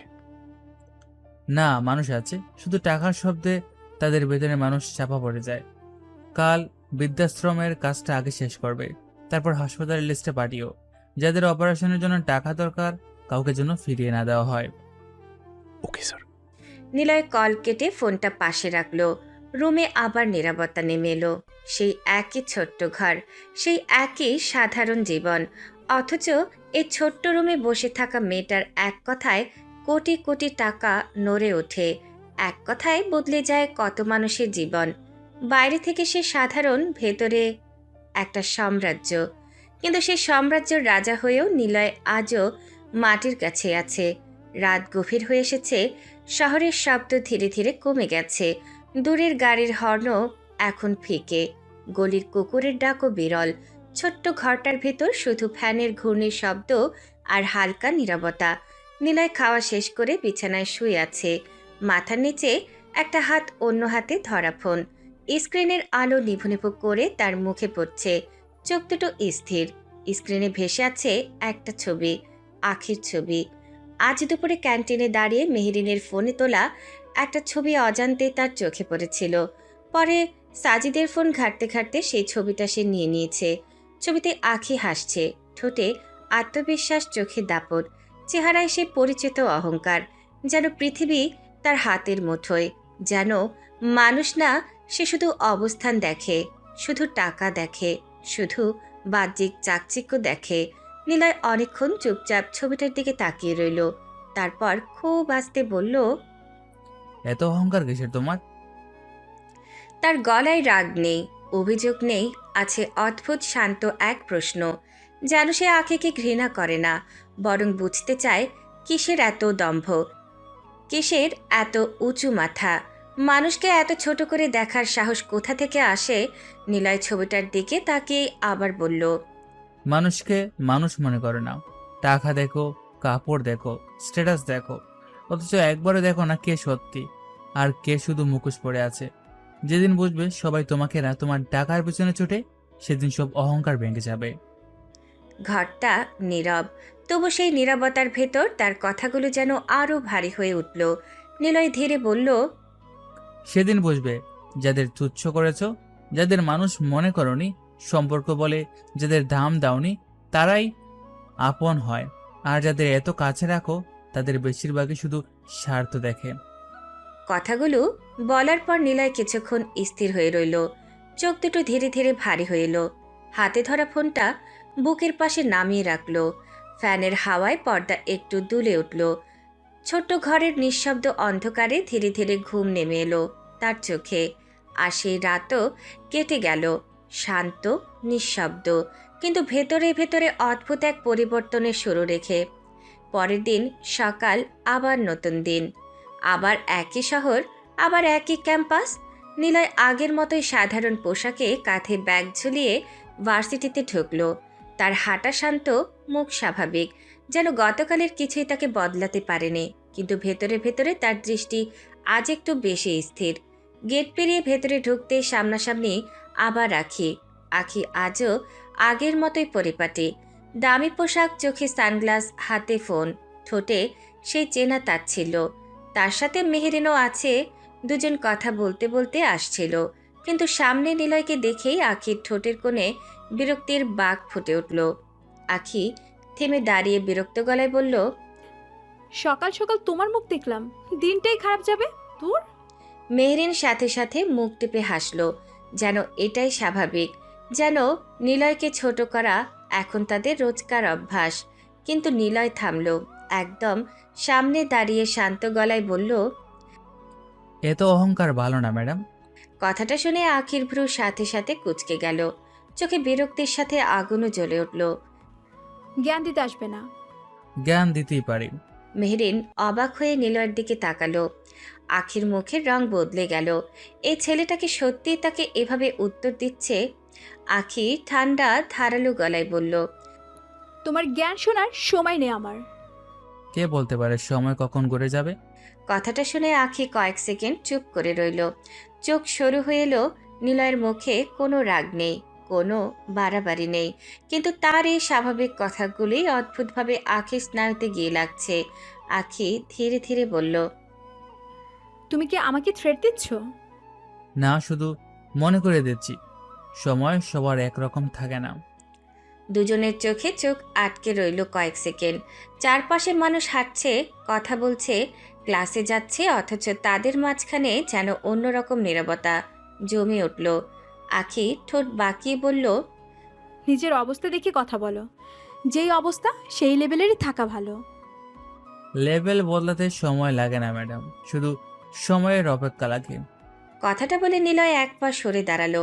আখির চোখ তখনও তার উপর স্থির, রাগে, বিরক্তিতে আর এক অদ্ভুত অস্বস্তিতে। কারণ প্রথমবার কেউ তাকে ভয় না পেয়ে কথা বলছে, আর সেটা আখির ভালো লাগছে না, একদমই না। নিলয় কথাটা বলেই আর এক মুহূর্ত দাঁড়ালো না। খুব স্বাভাবিক ভঙ্গিতে কাঁধের ব্যাগটা ঠিক করে আখির পাশ কাটিয়ে ভেতরের দিকে চলে গেল। তার হাঁটায় না ছিল তাড়াহুড়া, না ছিল ভয়, না ছিল পেছনে ফিরে দেখার প্রয়োজন। যেন সে জানে কিছু কিছু কথা বলে থামতে হয়, ব্যাখ্যা দিতে না। আর সেই স্বাভাবিক চলে যাওয়াটাই আখির ভেতরে রাগকে আরও কেমন যেন উস্কে দিল। আখি কয়েক সেকেন্ড স্থির হয়ে দাঁড়িয়ে রইল, চোখ এখনও নীলয়ের চলে যাওয়ার পথেই আটকে। ঠোঁট শক্ত, মুখের রেখা টান টান। তার ভেতরে বিরক্তি আছে, রাগ আছে, কিন্তু তার থেকেও বেশি আছে অদ্ভুত এক অস্বস্তি। এই ছেলেটা যতটা সাধারণ দেখায়, তার কথাগুলো ততটা সাধারণ না। আর এই জিনিসটাই আখির অজান্তে তাকে ভাবিয়ে তুলছে। পাশে দাঁড়িয়ে থাকা মেহরিন আখির মুখের দিকে তাকিয়ে ভ্রু তুলল, তারপর ঠোঁট বাঁকিয়ে ধীরে ধীরে বলল, আচ্ছা আখি, তুই কি নিলয়কে আগে থেকে চিনিস নাকি? প্রশ্নটা শুনে আখি যেন হালকা চমকে উঠল, চোখের পাতা একবার কেঁপে উঠল, কিন্তু সে খুব দ্রুত নিজের মুখের ভাব সামলে নিল। মানে? মানে ও যেভাবে তোর সাথে কথা বলে আর তুইও যেভাবে ওর কথায় রিয়েক্ট করিস, আমার কেমন যেন লাগে তোরা আগে থেকেই একে অন্যকে চিনিস। কথাটা শুনে আখির ভ্রুর সাথে সাথে কুঁচকে গেল, চোখে বিরক্তির ঝিলিক ফুটে উঠল, কিন্তু সেই বিরক্তির আড়ালে 1 সেকেন্ডের অস্বস্তিও মেহরিনের চোখ এড়ালো না। আখি ঠান্ডা গলায় বলল, কি যা তা বলছিস? আরে আমার তো তাই মনে হলো, একটা নতুন ছেলে, তাও এই লেভেলের, সে এসে তোকে এভাবে চোখে চোখ রেখে কথা বলছে, আর তুই ওকে এত গুরুত্ব দিচ্ছিস। নাহলে তুই কি আর সবার কথা এভাবে থামিস? কথাগুলো শুনে আখির মুখ আরো শক্ত হয়ে উঠল। মেহরিন হয়তো মজা করেই বলছে, কিন্তু কথাগুলো গিয়ে ঠিক সেই জায়গাতেই লাগছে, যেটা আখি নিজেও অস্বীকার করতে চাইছে। আখি কড়া গলায় বলল, স্টপ ইট মেহরিন। তাহলে ভুল ভাবছি। অবশ্যই ভুল ভাবছিস। ওই ছোট লোকের সাথে আমার পরিচয় থাকবে? একটা খ্যাত ছেলে, একটা সাধারণ মিডল ক্লাসও না, তারও নিচের লেভেলের কেউ, সে কিভাবে আমার পরিচিত হবে? কথাগুলো আখি খুব দ্রুত বলল, যেন সে মেহরিনকে না নিজেকেই বোঝাতে চাইছে। তার গলায় বিরক্তি যতটা, অস্বীকারটা তার চেয়েও বেশি। আখি ঠোঁট বাঁকিয়ে আবার বলল, একটা খ্যাত সস্তা কাপড় পরে বেড়ানোর ছেলে, ওর সাথে আমার পরিচয়? হাস্যকর। মেহরিন কয়েক সেকেন্ড আখির মুখের দিকে তাকিয়ে রইল, তারপর ঠোঁট বাঁকিয়ে হালকা হেসে বলল, হ্যাঁ, আমারই হয়তো ভুল, তোর সাথে তো এসব খ্যাতের পরিচয় থাকার কথাও না। কথাটা শুনে আখি কিছু বলল না, শুধু ঠোঁট শক্ত করে সামনে তাকিয়ে রইল, কিন্তু তার মাথার ভেতর বারবার ঘুরে ফিরে বাঁচতে লাগলো একটাই প্রশ্ন, ও সত্যিই কে? কারণ অদ্ভুতভাবে নীলয়ের কথা বলার ভঙ্গিতে গরিব ছিল, পোশাকে ছিল সাধারণতা, কিন্তু চোখে চোখে ছিল না অভাব, ছিল না হীনমন্যতা, ছিল এমন এক অদ্ভুত স্থিরতা যেটা সাধারণ কারো মধ্যে থাকে না। আর এই জিনিসটাই আখির অস্বস্তির আসল কারণ। সারাদিনের রাগ, অপমান, বিরক্তি আর অদ্ভুত অস্বস্তি নিয়ে আখি রাতে বাসায় ফিরল। বাইরে থেকে যতটা স্বাভাবিক দেখাচ্ছে, ভেতরে ভেতরে ততটাই অস্বস্তির সে। সকাল থেকে বারবার একটা মুখ, একটা শান্ত গলা, একটা নির্লিপ্ত দৃষ্টি তাকে বিরক্ত করে যাচ্ছে। নিলয় ছেলেটা যেন ইচ্ছে করেই তার মাথার ভেতর ঢুকে বসে আছে। আর এই বিরক্তি কাটানোর সবচেয়ে সহজ উপায় আখির কাছে একটাই শব্দ, আলো, মানুষ, মিউজিক। নিজেকে ডুবিয়ে দেওয়া, ভুলে থাকা। তাই বাসায় ফিরে সে ঠিক করলো আজ রাতে ক্লাবে পার্টি হবে। আখি সোজা নিচে ড্রয়িং রুমে নামলো। বিশাল ঘর, দামি সোফা, কাচের সেন্টার টেবিল, ঝাড়বাতির আলো, সবকিছুতেই ঐশ্বর্যের ছাপ। তার বাবা আরিফ রহমান সোফায় বসে ফাইল দেখছিলেন। বয়স 50-এর কাছাকাছি, গম্ভীর ব্যক্তিত্ব সম্পন্ন মানুষ। টাকার অভাব নেই, প্রভাবের অভাব নেই, কিন্তু মেয়ের বেপরোয়া স্বভাবটা নিয়ে ভেতরে ভেতরে তিনি বরাবরই ক্লান্ত। আখি সোজা গিয়ে সামনে দাঁড়িয়ে বলল, ড্যাড, টাকা লাগবে। কেন? আজ রাতে ক্লাবে পার্টি করব। কথাটা শুনে আরিফ রহমান ধীরে ধীরে ফাইল নামালেন, তারপর চশমার উপর দিয়ে মেয়ের দিকে তাকালেন। তার চোখে বিরক্তি নয়, বরং গভীর ক্লান্তি। রাতে? হ্যাঁ, রাতে। পার্টি কি সকালে হয়? মেয়েদের রাত করে বাইরে থাকা আমার পছন্দ না। কথাটা বলার ভঙ্গিতে করা নিষেধ ছিল না, ছিল একজন বাবার স্বাভাবিক আপত্তি। কিন্তু আখির স্বভাবই এমন, নিষেধ শুনলেই তার ভেতরের জেদ মাথা তোলে। আখি ঠোঁট বাঁকিয়ে বলল, আমরা কি মিডল ক্লাস নাকি যে রাতে বাইরে যেতে পারবো না? কথাটা শুনে আরিফ রহমানের চোখ মুহূর্তেই শক্ত হয়ে উঠল। তিনি ধীরে ধীরে ফাইলটা বন্ধ করলেন। তার গলায় এবার ক্লান্তির সাথে তীক্ষ্ণতা মিশে গেল। মিডল ক্লাস হওয়া অপরাধ না আখি, আর টাকা আছে বলে বেহায়াপনা করতে হবে এমনও কোনো নিয়ম নেই। আখি বিরক্ত হয়ে চোখ ঘুরালো। বাবার এই উপদেশ, এই নিয়ন্ত্রণ, সবকিছুই তার কাছে পুরনো আর অসহ্য লাগে। ড্যাড প্লিজ, আমি লেকচার শুনতে আসিনি, টাকা চাইছি, দাও। না। মানে? মানে আজ 1 টাকাও পাবে না। আখির চোখ সঙ্গে সঙ্গে বড় হয়ে গেল, যেন সে ঠিকমতো শুনতেই পারেনি। জীবনে এই মানুষটা তাকে অনেক কিছুতেই থামিয়েছেন, কিন্তু সরাসরি এভাবে না বলা খুব কম। আখি কড়া গলায় বলল, ড্যাড আমি যাবই। যেতে চাইলে যাও, কিন্তু আমার টাকা দিয়ে না। কথাটা সরাসরি গিয়ে আঘাত করলো আখির অহংকারে। আখি দাঁত চেপে বলল, দিতে হবে না, আমার বন্ধুরা দিবে। আরিফ রহমান কিছুক্ষণ চুপ করে মেয়েদের দিকে তাকিয়ে রইলেন। তারপর খুব ধীরে খুব স্থির গলায় বললেন, এটাই তো তোমার সবচেয়ে বড় ভুল আখি। তুমি এখনো বুঝো না দুনিয়ায় কাউকে টাকা দিয়ে না, নিতে হয় বেশি পছন্দ করে। যারা তোমাকে ঘিরে রাখে তারা তোমাকে না, তোমার টেবিল, তোমার বিল, তোমার টাকা, তোমার স্ট্যাটাসকে ঘিরে রাখে। যেদিন দিতে পারবে না সেদিন দেখবে তোমার চারপাশে কতজন থাকে। কথাগুলো শুনে আখির মুখ শক্ত হয়ে গেল, কারণ আজ দ্বিতীয়বার কেউ একই ধরনের কথা বলছে।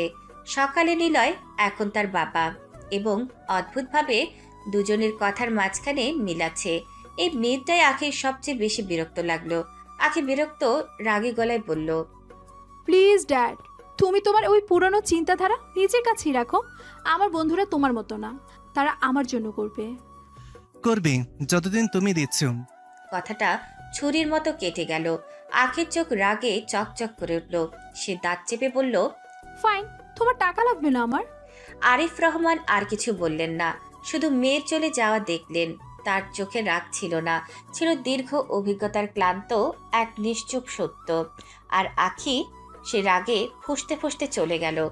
কিন্তু মাথার ভেতর একটাই কথা বারবার বাজতে লাগলো, যারা তোমাকে ঘিরে রাখে তারা তোমাকে না, তোমার টাকাকে ঘিরে রাখে। বাবার সাথে তর্ক, টাকা না পাওয়া আর ভেতরে সেই অপমান সবকিছু একসাথে আখির মাথায় এমনভাবে ঘুরছিল যে বাসায় আর এক মুহূর্তও থাকা তার জন্য অসম্ভব হয়ে উঠেছিল। তাই রাগে দাঁত চেপে সে নিজের গাড়ির চাবি তুলে নিয়ে বেরিয়ে এসেছে। রাস্তায় গাড়ি চালাতে চালাতে তার চোখে শুধু একটা জিনিসই ঘুরছে, নিজের ইচ্ছা, নিজের স্বাধীনতা আর নিজেকে প্রমাণ করার জেদ।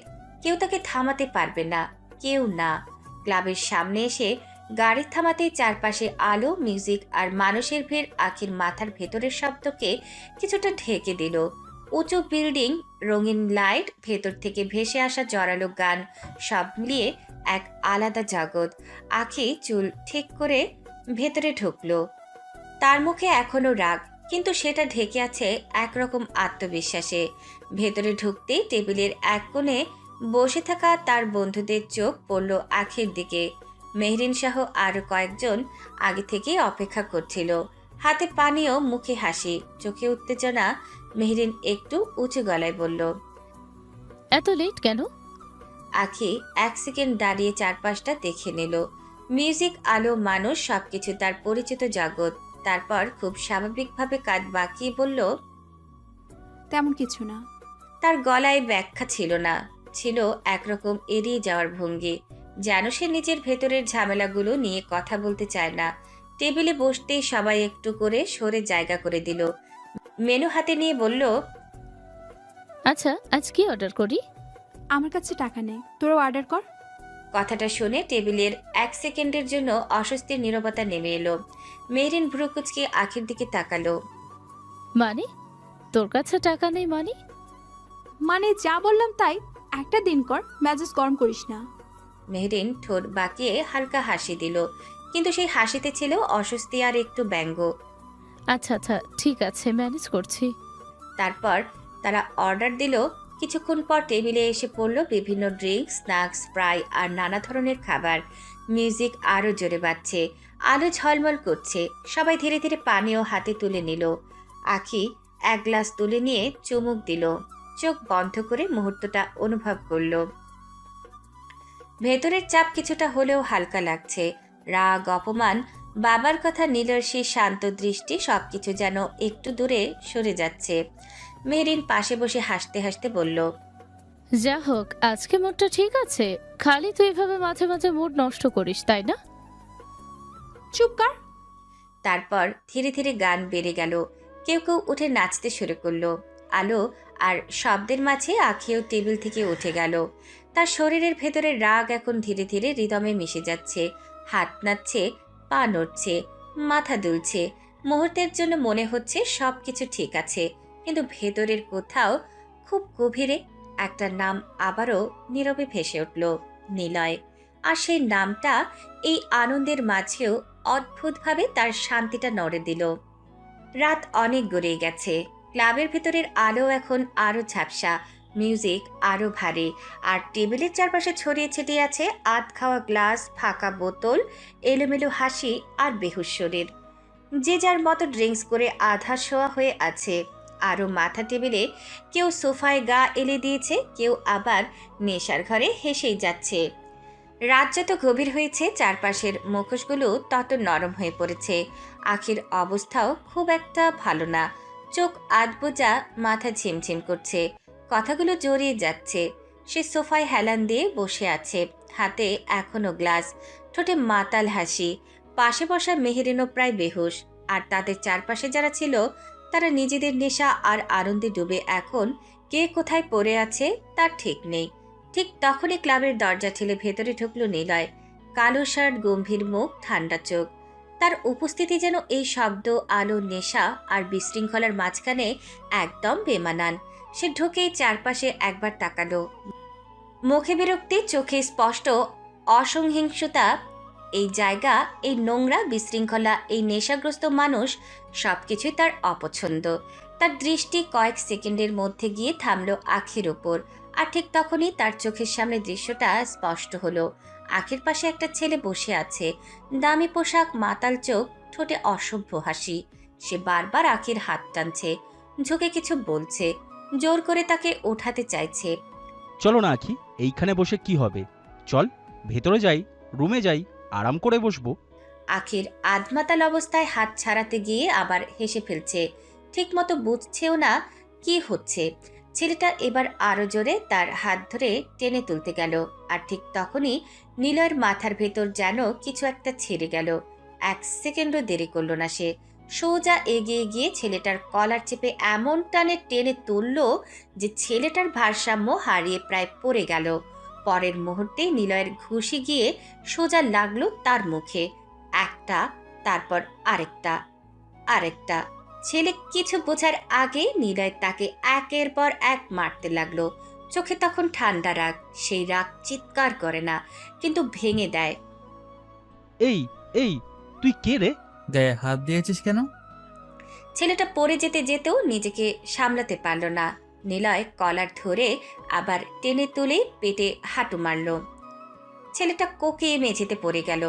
চারপাশে যারা আধবেহুশ ছিল তারাও এখন চমকে তাকাতে শুরু করেছে। আর আখি, সে আধমাতাল চোখে পুরো দৃশ্যটা দেখে কপাল কুঁচকে জড়ানো গলায় বলল, আরে ওকে মারছো কেন? ও খুব ভালো। কথাটা শুনে নিলয় এমনভাবে ঘুরে তাকালো, তার চোখের দৃষ্টি দেখে আখিও এক মুহূর্ত থেমে গেল। নিলয় দাঁত চেপে বলল, একদম চুপ, একটা থাপ্পড় মারবো। আখি কয়েক সেকেন্ড তাকিয়ে থেকে মাতাল স্বরে ঠোঁট ফুলিয়ে বলল, মারবে কেন? ও কি করেছে? এখানে বসে মাতলামি করতে লজ্জা করে না? না, করে না। আমার যা ইচ্ছা করব। তোমার কি? হ্যাঁ? নিলয়ের চোয়াল শক্ত হয়ে গেল। চারপাশে তাকিয়ে আবার আখির দিকে ঝুঁকে বলল, বেশি কথা বলে মেজাজ গরম করবেন না, বাসায় চলুন। আমি কেন তোমার সাথে যাব? কারণ আপনি এখন নিজের ভালো মন্দ বোঝার অবস্থায় নেই, আর আমি আপনাকে এই নোংরা জায়গায় আর 1 মিনিটও রেখে যাচ্ছি না। আখি কিছু বলার আগেই নিলয় তার হাত শক্ত করে ধরে টেনে তুলল।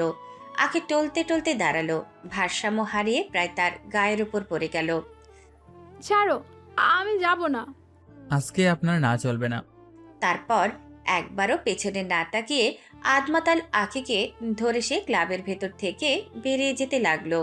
চারপাশে আলো ছিল, শব্দ ছিল, মানুষ ছিল, কিন্তু সেই মুহূর্তে আখির কানে শুধু একটাই জিনিস বাজছিল, নিলয়ের কণ্ঠ কঠিন, শীতল আর অদ্ভুতভাবে নিরাপদ। ক্লাবের কোলাহল পেছনে ফেলে নিলয় আখিকে প্রায় টেনে নিয়েই বাইরে বের করলো। রাতের ঠান্ডা বাতাস মুখে লাগতেই আখি একটু চোখ কুঁচকে চারপাশে তাকালো। মাথা এখনো ঘুরছে, পা টলছে, শরীর ভারী। নিলয় শক্ত করে তার হাত ধরে রেখেছে, যেন 1 সেকেন্ড ছাড়লেই সে পড়ে যাবে। ক্লাবের সামনের আলো পেরিয়ে একটু দূরে দাঁড়িয়ে থাকা একটা কালো গাড়ির সামনে এসে নিলয় থামল। গাড়িটা সাধারণ কারো না, চকচকে দামি, নিঃশব্দ। বাইরে থেকে খুব বেশি চোখে না পড়লেও বোঝার মতো মানুষ এক নজরেই বুঝবে এটা সস্তা কিছু না। নিলয় দরজা খুলে আখিকে ভেতরে বসিয়ে দিল। আখি টলতে টলতে সিটে বসে কিছুক্ষণ ফ্যাল ফ্যাল করে গাড়িটার ভেতর দেখল।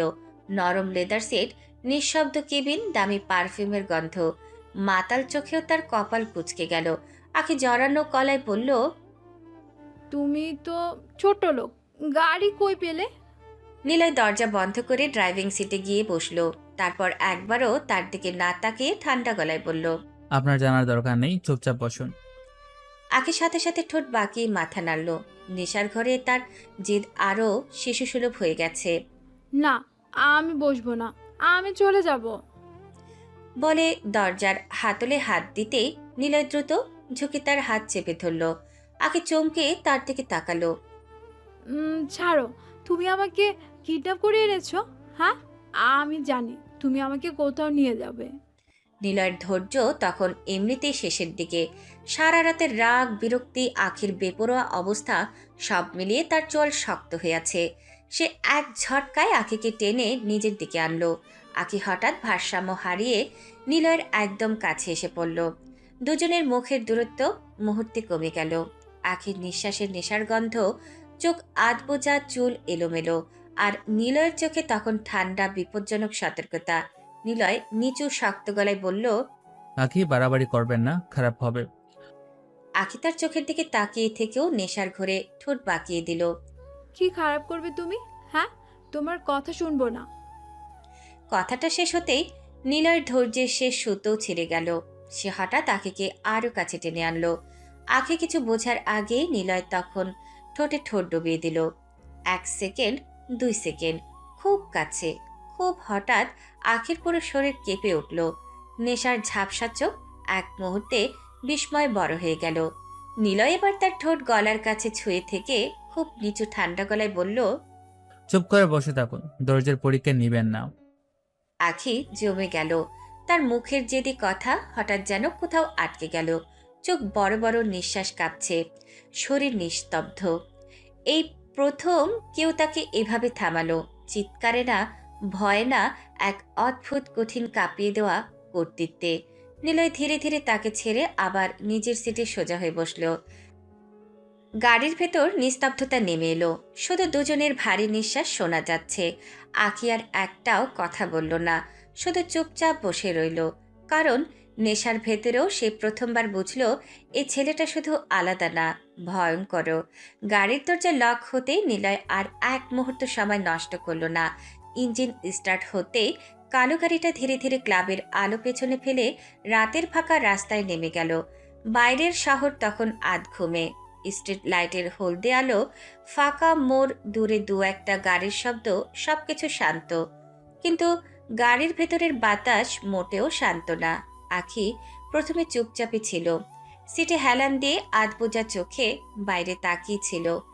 কিন্তু কয়েক মিনিট যেতেই তার মাথাটা আরো ভারী হয়ে এলো। নেশাটা যেন হঠাৎ করে আরো চড়ে বসলো। শরীর ঢুলে পড়ছে, চোখে ঝাপসা, মাথা আর ঠিকমতো কাজ করছে না। ধীরে ধীরে সে সিট থেকে সরে নিলয়ের দিকে ঝুঁকলো। তারপর একসময় একদম আস্তে আস্তে নিলয়ের হাত জড়িয়ে ধরল। নিলয় স্টিয়ারিং সামলাতে সামলাতে কপাল কুঁচকে বলল, আরে কি করছেন? অ্যাক্সিডেন্ট করবো তো। না, করবে না, আগে আমার কাছে এসো। বলে সে আরো একটু নিলয়ের দিকে সরে এলো। তার মাথা গিয়ে ঠেকল নিলয়ের কাঁধে। হাত দুটো শক্ত হয়ে জড়িয়ে ধরল। নিলয় বিরক্ত করা গলায় বলল, আপনি নেশা করছেন? দূরে থাকুন। আখি যেন শুনলই না, বরং আরো কাছে এসে তার গায়ের সাথে লেগে ফিসফিস করে বলল, না, আমার তোমাকে কাছে চাই, খুব কাছে। নিলয়ের চোয়াল শক্ত হয়ে গেল। এক হাতে স্টিয়ারিং, অন্য হাতে আখিকে সরাতে গিয়ে সে বিরক্তি দিতে দাঁত চেপে রইল। কিন্তু আখি তখন পুরো নেশার ঘোরে। জেদ, হুঁশ, লজ্জা কিছুই আর ঠিকঠাক নেই। হঠাৎই আখি মুখ তুলে একদম কাছে চলে এলো। নিলয় কিছু বোঝার আগেই আখির ঠোঁট এসে ছুঁয়ে গেল তার ঠোঁটে। এক মুহূর্ত হঠাৎ অপ্রস্তুত। নিলয়ের হাত স্টিয়ারিং এর শক্ত হয়ে উঠল, চোখ মুহূর্তে ধারালো হয়ে গেল। পরের সেকেন্ডে সে এক ঝটকায় আখিকে সরিয়ে দিল। নিলয় ধমক দিয়ে বলল, আর বাড়াবাড়ি করলে ধাক্কা দিয়ে ফেলে দেব, চুপ করে বসে থাকুন। তার গলায় এমন কঠিন ধমক ছিল যে নেশার ঘরেও আখি কেঁপে উঠল। কিছুক্ষণ বড় বড় চোখে তাকিয়ে রইল। তারপর ধীরে ধীরে সত্যি চুপ হয়ে গেল। সিটে হেলান দিয়ে বসে রইল। আর কোনো কথা না, আর কোনো জেদ না। কিছুক্ষণ পর মাথাটা একপাশে হেলে গেল। আখি ঘুমিয়ে পড়েছে। নিলয় একবার পাশ ফিরে তাকালো। মেয়েটা শিশুর মতো নিশ্চুপ হয়ে ঘুমাচ্ছে। এতক্ষণ যে একই মানুষ জেদ, রাগ, নেশা, উন্মাদনা নিয়ে তাকে বিরক্ত করছিল, এখন তাকে অদ্ভুত শান্ত লাগছে। নিলয় কিছু না বলে আবার সামনে তাকালো। গাড়ি সোজা এগিয়ে চলল রহমান বাড়ির দিকে। কিছুক্ষণ পর বিশাল গেটের সামনে গাড়ি থামলো। নিলয় নেমে দরজা খুলল। আখি তখন পুরোপুরি ঘুমে অচেতন। কোনো উপায় না দেখে নিলয় নিচু হয়ে তাকে কোলে তুলে নিল। বিশাল বাড়ির সিঁড়ি পেরিয়ে কলিং বেল চাপতেই ভেতর থেকে কিছুক্ষণ পর দরজা খুললেন আখির মা। পরিপাটি শাড়ি, চোখে ক্লান্তি, মুখে উদ্বেগ। দরজা খুলেই তিনি অবাক হয়ে বললেন, আখি, কি হয়েছে ওর? নেশা বেশি হয়ে গেছে? কথাটা শুনে আখির মায়ের মুখে এক মুহূর্তে লজ্জা, বিরক্তি আর ক্লান্তি একসাথে ফুটে উঠল। তিনি চোখ বন্ধ করে ছোট্ট নিঃশ্বাস ফেললেন। এই মেয়েকে নিয়ে আর পারি না। এসব অসভ্যতা কিন্তু আমি সহ্য করব না। আখির মা একবার নীলর দিকে তাকালেন। ছেলেটার গলায় রাগ আছে, বিরক্তি আছে, কিন্তু অদ্ভুতভাবে দায়িত্বও আছে। তিনি ক্লান্ত গলায় বললেন, বাবা, কি করব বলো? কারো কথা শুনে না, নিজের মতো চলে। বুঝাতে বুঝাতে ক্লান্ত হয়ে গেছি। নিলয় কিছু না বলে আখিকে নিয়ে সোজা উপরে উঠে গেল। আখির রুমে গিয়ে খুব সাবধানে তাকে বিছানায় শুয়ে দিল। ঘুমন্ত মুখটা অদ্ভুত শান্ত, যেন এই মেয়েটা আর দিনের সেই আগুনে আখি এক মানুষ না। কম্বল টেনে দিয়ে নিলয় একবার তাকালো, তারপর ধীরে ঘুরে দরজার দিকে এগিয়ে গেল। আখির মা পেছন থেকে বললেন, বাবা, এখন যেও না, রাত অনেক, থেকে যাও। না, সকালে উঠে কৈফত দিতে দিতে জান চলে যাবে। আখির মা অনিচ্ছা সত্ত্বেও হালকা হেসে ফেললেন। ছেলেটার গলায় বিরক্তি, কিন্তু কথায় অদ্ভুত সরলতা। নিলয় আর কিছু না বলে নিচে নেমে গেল। দরজা খুলে আবার রাতের অন্ধকারে বেরিয়ে গেল। শহর তখনও ঘুমায়নি, কিন্তু আজকের রাত আখির জীবনে কিছু বদলে দিয়ে গেল। সকালটা আখির জন্য অদ্ভুতভাবে ভারী হয়ে এলো। মাথার ভেতর যেন কেউ হাতুড়ি পেটাচ্ছে। চোখ খুলতে কষ্ট হচ্ছে। গলা শুকিয়ে কাঠ, শরীর কেমন ঝিমঝিম করছে। বিছানার নরম চাদর, এসির ঠান্ডা হাওয়া, পরিচিত রুম, সবকিছু ঠিক আছে, তবুও কোথাও যেন একটা অস্বস্তি, একটা অদ্ভুত অনুভূতি, যেন কিছু হয়েছে। বড় কিছু না, কিন্তু কিছু একটা ঠিক নেই। আখি কষ্ট করে চোখ খুলল। কয়েক সেকেন্ড ছাদের দিকে তাকিয়ে রইল। মাথাটা এত ভারী লাগছে যে উঠে বসতেই কপাল কুঁচকে গেল। সে ধীরে ধীরে নিজের দিকে তাকালো। পোশাক ঠিক আছে, শরীরে কোনো বিশৃঙ্খলা নেই, সব স্বাভাবিক। তবু বুকের ভেতর অদ্ভুত অস্বস্তিটা যাচ্ছে না। কেন যেন মনে হচ্ছে কেউ তাকে ছুঁয়েছে। এই অনুভূতিটা আসতেই আখির মাথার ভেতর যেন ঝটকা খেলো। সে এক ঝটকায় উঠে বসলো। চোখ দুটো বড় হয়ে গেল। গত রাতের কিছুই স্পষ্ট মনে নেই, শুধু ঝাপসা আলো, শব্দ, নেশা, তারপর ফাঁকা। আখি তাড়াহুড়ো করে বিছানা ছেড়ে নেমে এলো। চুল এলোমেলো, চোখ ভারী, মুখে অস্বস্তি আর বিরক্তি। প্রায় দৌড়ে নিচে নামলো সে। নিচে ডাইনিংয়ে তার মা বসেছিলেন। সকালের চা সামনে, মুখে সেই চেনা ক্লান্তি।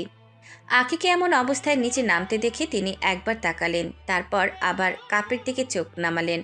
আখি গিয়ে সোজা বলল, মা, আমি বাড়িতে আসলাম কিভাবে?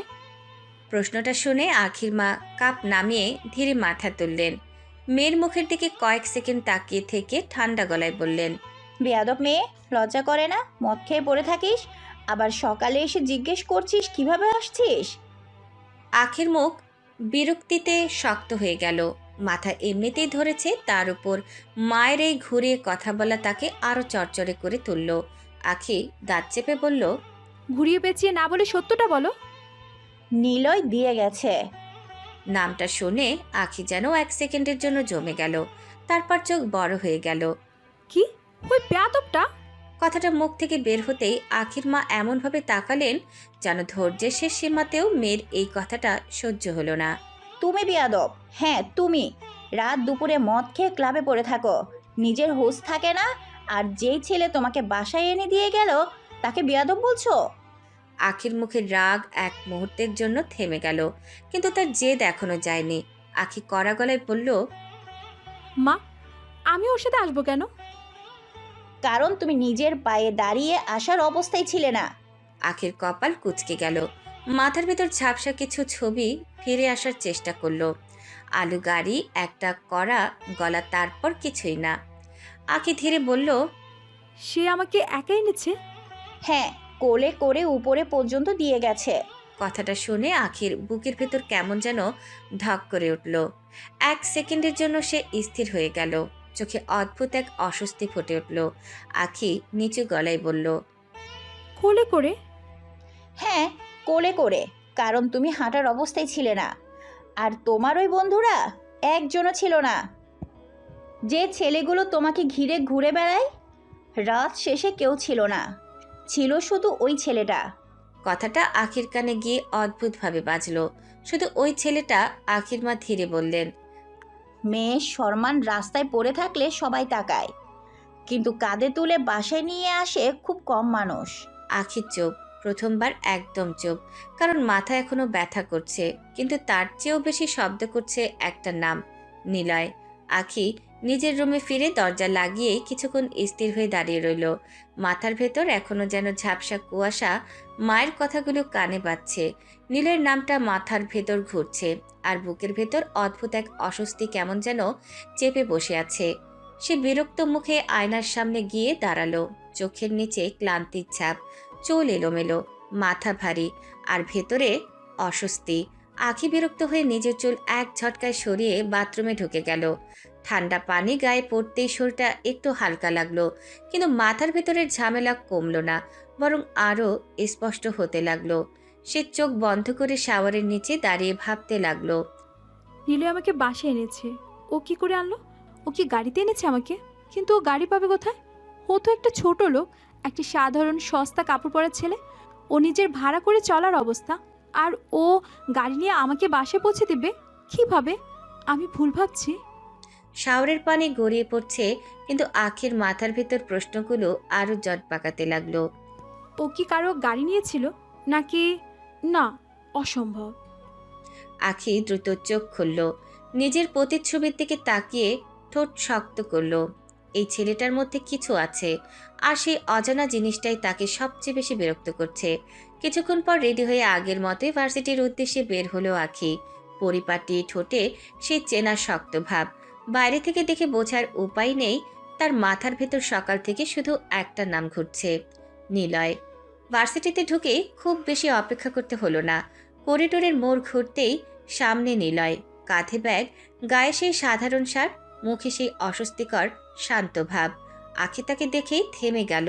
নিলয়ও থামল। দুজনের চোখে চোখ পড়তে কয়েক সেকেন্ড নীরবতা।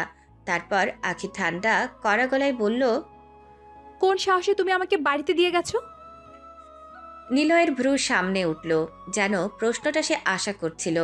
আখি এক পা এগিয়ে এসে নিচু গলায় বলল, আমাকে ছুঁয়েছো কেন তুমি? আশেপাশে দু একজন ছাত্রছাত্রী হাঁটছে, কথা বলছে, কিন্তু এই মুহূর্তে যেন তাদের দুজনের মাঝখানের বাতাসটাই ভারী হয়ে উঠল। নিলয় কিছুক্ষণ আখির দিকে তাকিয়ে রইল, তারপর ঠোঁটের কোণে খুব হালকা বিপজ্জনক একটা হাসি ফুটল। নিলয় শান্ত গলায় বলল, শুধু ছুঁইনি, আরও অনেক কিছু করেছি। কথাটা শুনে আখির পুরো শরীর কেঁপে উঠল। চোখ মুহূর্তে বড় হয়ে গেল, মুহূর্তেই রং বদলে গেল। এক সেকেন্ডের জন্য তার বুকের ভেতরটা ধক করে থেমে গেল যেন। কি? কিন্তু নিলয় আর কিছু বলল না, শুধু তার মুখের বদলে যাওয়ার রংটা কয়েক সেকেন্ড দেখে খুব স্বাভাবিকভাবে পাশ কাটিয়ে ক্লাসরুমের দিকে হেঁটে চলে গেল। আখি সেখানেই স্থির হয়ে দাঁড়িয়ে রইল। তার বুকের ভেতর ধুকপুকানি বেড়ে গেছে, মাথার ভেতর হাজারটা শব্দ একসাথে বাজছে। ও কি সত্যি কিছু করেছে? কতটা ছুঁয়েছে? নাকি শুধু আমাকে রাগানোর জন্য বলেছে? আখির আঙুলগুলো ধীরে ধীরে মোটো হয়ে এলো। সে ঘুরে নিলয়ের চলে যাওয়ার পিঠের দিকে তাকিয়ে রইল। চোখের রাগ, অস্বস্তি, আর প্রথমবারের মতো সন্দেহ। ক্লাসরুমে আজ অদ্ভুতভাবে শান্ত লাগছে। সকালবেলা সেই করিডোরের কথোপকথন পরও নিলয়ের মুখে কোনো পরিবর্তন নেই, না অস্বস্তি, না বিরক্তি, না কোনো বাড়তি প্রতিক্রিয়া। যেন কিছুই হয়নি, যেন করিডোরে কারো বুক ধকফক করিয়ে দিয়ে সে খুব স্বাভাবিকভাবে নিজের দিকে ফিরে এসেছে। নিলয় ক্লাসের এক পাশে জানালার ধারের সিটে বসে আছে, সামনে খোলা খাতা, হাতে কলম, চোখ বোর্ডে, কিন্তু মাথার ভেতর তার নিজের হিসেব চলছে। চারপাশে ক্লাস শুরু হওয়ার আগের হালকা গুঞ্জন, কেউ গল্প করছে, কেউ ফোন দেখছে, কেউ আবার আখের দিকে তাকিয়ে ফিসফাস করছে। কিন্তু আজ সাজিদ নেই, গ্রামে গেছে, তাই আজ নিলয়ের পাশের সিটটা ফাঁকা। অদ্ভুতভাবে ফাঁকা সিটটা আজ আরো বেশি চোখে পড়ছে। সাজিদ থাকলে এতক্ষণে দুইটা কথা, একটা হাসি, একটা খোঁচা, ক্লাসের শুরুটা হালকা হয়ে যেত। আজ সবকিছু একটু বেশি নিঃশব্দ। ঠিক তখনই নিলয়ের ফোনটা হালকা কেঁপে উঠল। নিলয় নিচে তাকিয়ে স্ক্রিনে চোখ রাখল। নামটা দেখেই তার মুখের রেখা সামান্য বদলালো। ম্যানেজার। সে 1 সেকেন্ড স্থির থেকে কল রিসিভ করলো। গলা নিচু, ঠান্ডা। বলো। স্যার, আপনাকে একটু অফিসে আসতে হবে। নিলয়ের ভ্রু কুঁচকে গেল, তার গলায় বিরক্তির হালকা রেখা ফুটে উঠল। নিলয় নিচু গলায় বলল, তোমাকে বলেছি না, আমার কাজ শেষ না হওয়া পর্যন্ত আমি কোথাও যেতে পারবো না। স্যার, খুব দরকার, বিদেশি বায়ার এসেছে, আপনাকে ছাড়া ডিল ফাইনাল করছে না। নিলয়ের চোখ একবার ধীরে জানালার বাইরে গেল। গলায় কোনো উত্তেজনা নেই, শুধু স্থিরতা। না করলে ক্যান্সেল করে দাও। স্যার। শুনতে পাওনি? স্যার, অনেক কোটি টাকার ডিল, এটা ক্যান্সেল হলে কোম্পানির অনেক বড় লস হয়ে যাবে। নিলয়ের চোখে বিন্দু মাত্র পরিবর্তন এলো না, যেন কোটি টাকার লস কথাটা তার কাছে আবহাওয়ার খবরের মতো সাধারণ। সে খুব শান্ত গলায় বলল, হোক, কিন্তু এই কাজটা আমার কাছে বেশি ইম্পর্ট্যান্ট। তার চোখ এবার ক্লাসরুমে ঘুরল। বোর্ড, বেঞ্চ, বই, ছাত্রছাত্রী সবকিছুর দিকে একবার তাকালো সে, তারপর গলা আরো নিচু করলো। আমি যা করছি সেটা শেষ না হওয়া পর্যন্ত কোনো ডিল, কোনো মিটিং, কোনো বায়ার আমার কাছে জরুরি না। এসব কাজে আমাকে ফোন দিবে না। আমি না থাকলে তোমরা ডিসিশন নিতে শেখো, না পারলে ওই চেয়ার ছেড়ে দাও। Sorry sir. গুড। কল কেটে নিলয় ফোনটা টেবিলে উল্টো করে রাখলো। মুখে আগের মতোই শান্ত ভাব, যেন এইমাত্র কোটি টাকার ডিল বাতিল করার কথা বলে ওঠেনি। যেন তার কাছে এসব সত্যি তুচ্ছ। চারপাশে তখনও ক্লাসের শব্দ চলছে। কেউ জানে না জানালার ধারে বসে থাকা এই ছেলেটা কয়েক সেকেন্ড আগে এক ফোন কলে কোটি টাকার সিদ্ধান্ত নিয়ে ফেলেছে। কেউ জানে না যে ছেলেটার শার্ট নিয়ে সবাই হাসে, সে চাইলে একটা কোম্পানি উঠিয়ে দিতে পারে, আর চাইলে ডুবিয়েও দিতে পারে। দিনগুলো ধীরে ধীরে কেটে যেতে লাগলো। বাইরে থেকে সব আগের মতোই, ক্লাস, বন্ধু, ক্যাম্পাস, হাসাহাসি, আড্ডা। কিন্তু ভেতরে ভেতরে আখের মধ্যে কিছু একটা বদলে যেতে শুরু করেছে। সে নিজেও ঠিক বুঝতে পারছে না এই পরিবর্তনটা কি। রাতে ঘুমাতে গেলে আয়নার সামনে দাঁড়ালে হঠাৎ কোনো শব্দে চমকে উঠলে একটা মুখ বারবার সামনে ভেসে ওঠে। শান্ত চোখ, ঠান্ডা গলা, আর সেই অদ্ভুত কর্তৃত্ব। নিলয়। তার বুকের ভেতর কেমন যেন কেঁপে ওঠে, অস্বস্তি, রাগ আর এক ধরনের অজানা ভয়। সে নিজেকেই প্রশ্ন করে, ও কি সত্যি কিছু করেছে? কতটা ছুঁয়েছে? নাকি শুধু আমাকে রাগানোর জন্য বলেছে? প্রশ্নগুলো যত চাপা দিতে চায় ততই যেন গভীর হয়। আখের মতো মেয়ের কাছে এই অনুভূতি নতুন। কেউ তাকে এভাবে ভাবাতে পারে, এটা সে কখনো কল্পনাও করেনি। এভাবে কয়েকদিন কেটে গেল। একদিন বিকেলে সবাই মিলে গেল এক রেস্টুরেন্টে। বড় ঝকঝকে জায়গা, টেবিল ভর্তি বন্ধু বান্ধব, হাসি, গল্প, ছবি তোলা, সব মিলিয়ে জমজমাট পরিবেশ। মেহরিন, আখি আর তাদের গ্রুপের সবাই আজ ভালো মুডে এসেছে। টেবিলে একের পর এক order, burger, pasta, steak, drinks. কেউ হিসেব করছে না, কারণ এতদিন তো সব সময় আখিই বিল দিত। খাওয়া দাওয়া শেষ, সবাই হাসতে হাসতে বসে আছে। তখন ওইটার বিল এনে টেবিলে রাখলো। আখি স্বাভাবিকভাবে ব্যাগের দিকে হাত বাড়ালো। তারপর হঠাৎ তার মুখ থেমে গেল। সে আবার ব্যাগটা খুঁজলো আরেকবার, তারপর চোখ বড় হয়ে গেল। শিট, আমি কার্ড আনতে ভুলে গেছি। কি? মেহরিন, আমি কার্ড আনতে ভুলে গেছি, তুই বিলটা দে। কথাটা শুনে মেহরিনের মুখের হাসিটা এক মুহূর্তে ম্লান হয়ে গেল। সে ধীরে ধীরে বলল, আমি এত টাকা কোথায় পাবো? আরে একটা দিন দে না, পরে দিয়ে দিব। আগে জানলে তো আসতামই না। টাকা দিতে কি সমস্যা? সমস্যা আছে, রোজ রোজ আমি টাকা দিব কেন? আমি কি বড় লোক নাকি? রোজ রোজ আমার টাকা তো খেতে পারিস। টেবিলের পরিবেশ মুহূর্তেই ভারী হয়ে গেল। অন্যরা চুপ, কেউ কিছু বলছে না। সবাই বুঝতে পারছে ঝামেলা বাড়ছে। মেহরিন দাঁত চেপে বলল, সেটা তো তুই নিজের ইচ্ছাই করিস, আমি তোকে বলিনি। বাহ, এখন এসব বলছিস? আমি বিল দিচ্ছি না, যা করার তুই কর। বলেই সে ব্যাগ কাঁধে নিয়ে সোজা চলে গেল। তার পেছনে আরো 2-1 উঠে গেল। কেউ কিছু বলল না, কেউ আখির দিকে তাকালোও না। মুহূর্তের মধ্যে টেবিল ফাঁকা হয়ে গেল। আখি একা দাঁড়িয়ে রইল। চারপাশে মানুষ আছে, শব্দ আছে, কিন্তু তার টেবিলে শূন্যতা। ওয়েটার দূর থেকে তাকিয়ে আছে, বিল এখনো টেবিলে রাখা। আখির হাত মুঠো হয়ে গেল, মুখ শক্ত হয়ে উঠল। সে কখনো এমন পরিস্থিতিতে পড়েনি। কিছুক্ষণ দাঁড়িয়ে থেকে সে ধীরে ফোন বের করলো, ডায়াল করলো বাবার নাম্বার। কয়েক সেকেন্ড পর কল রিসিভ। আখি নিচু গলায় বলল, ড্যাড, একটু টাকা লাগবে। কেন? রেস্টুরেন্টে আছি, কাট আনতে ভুলে গেছি। দেখেছ, তোমার টাকা ছাড়া কারো কাছে তোমার কোনো দাম নেই। একবেলা তোমাকে খাওয়াতে রাজি নয় তারা, আর তাদের জন্য তুমি হাজার হাজার টাকা খরচ করো। কথাগুলো এক একটা করে গিয়ে লাগলো আখির ভিতরে। সকালের কথা, রাতের কথা, নিলয়ের কথা, সব একসাথে। আখি চুপ করে রইল, কারণ প্রথমবার সে উত্তর দিতে পারল না।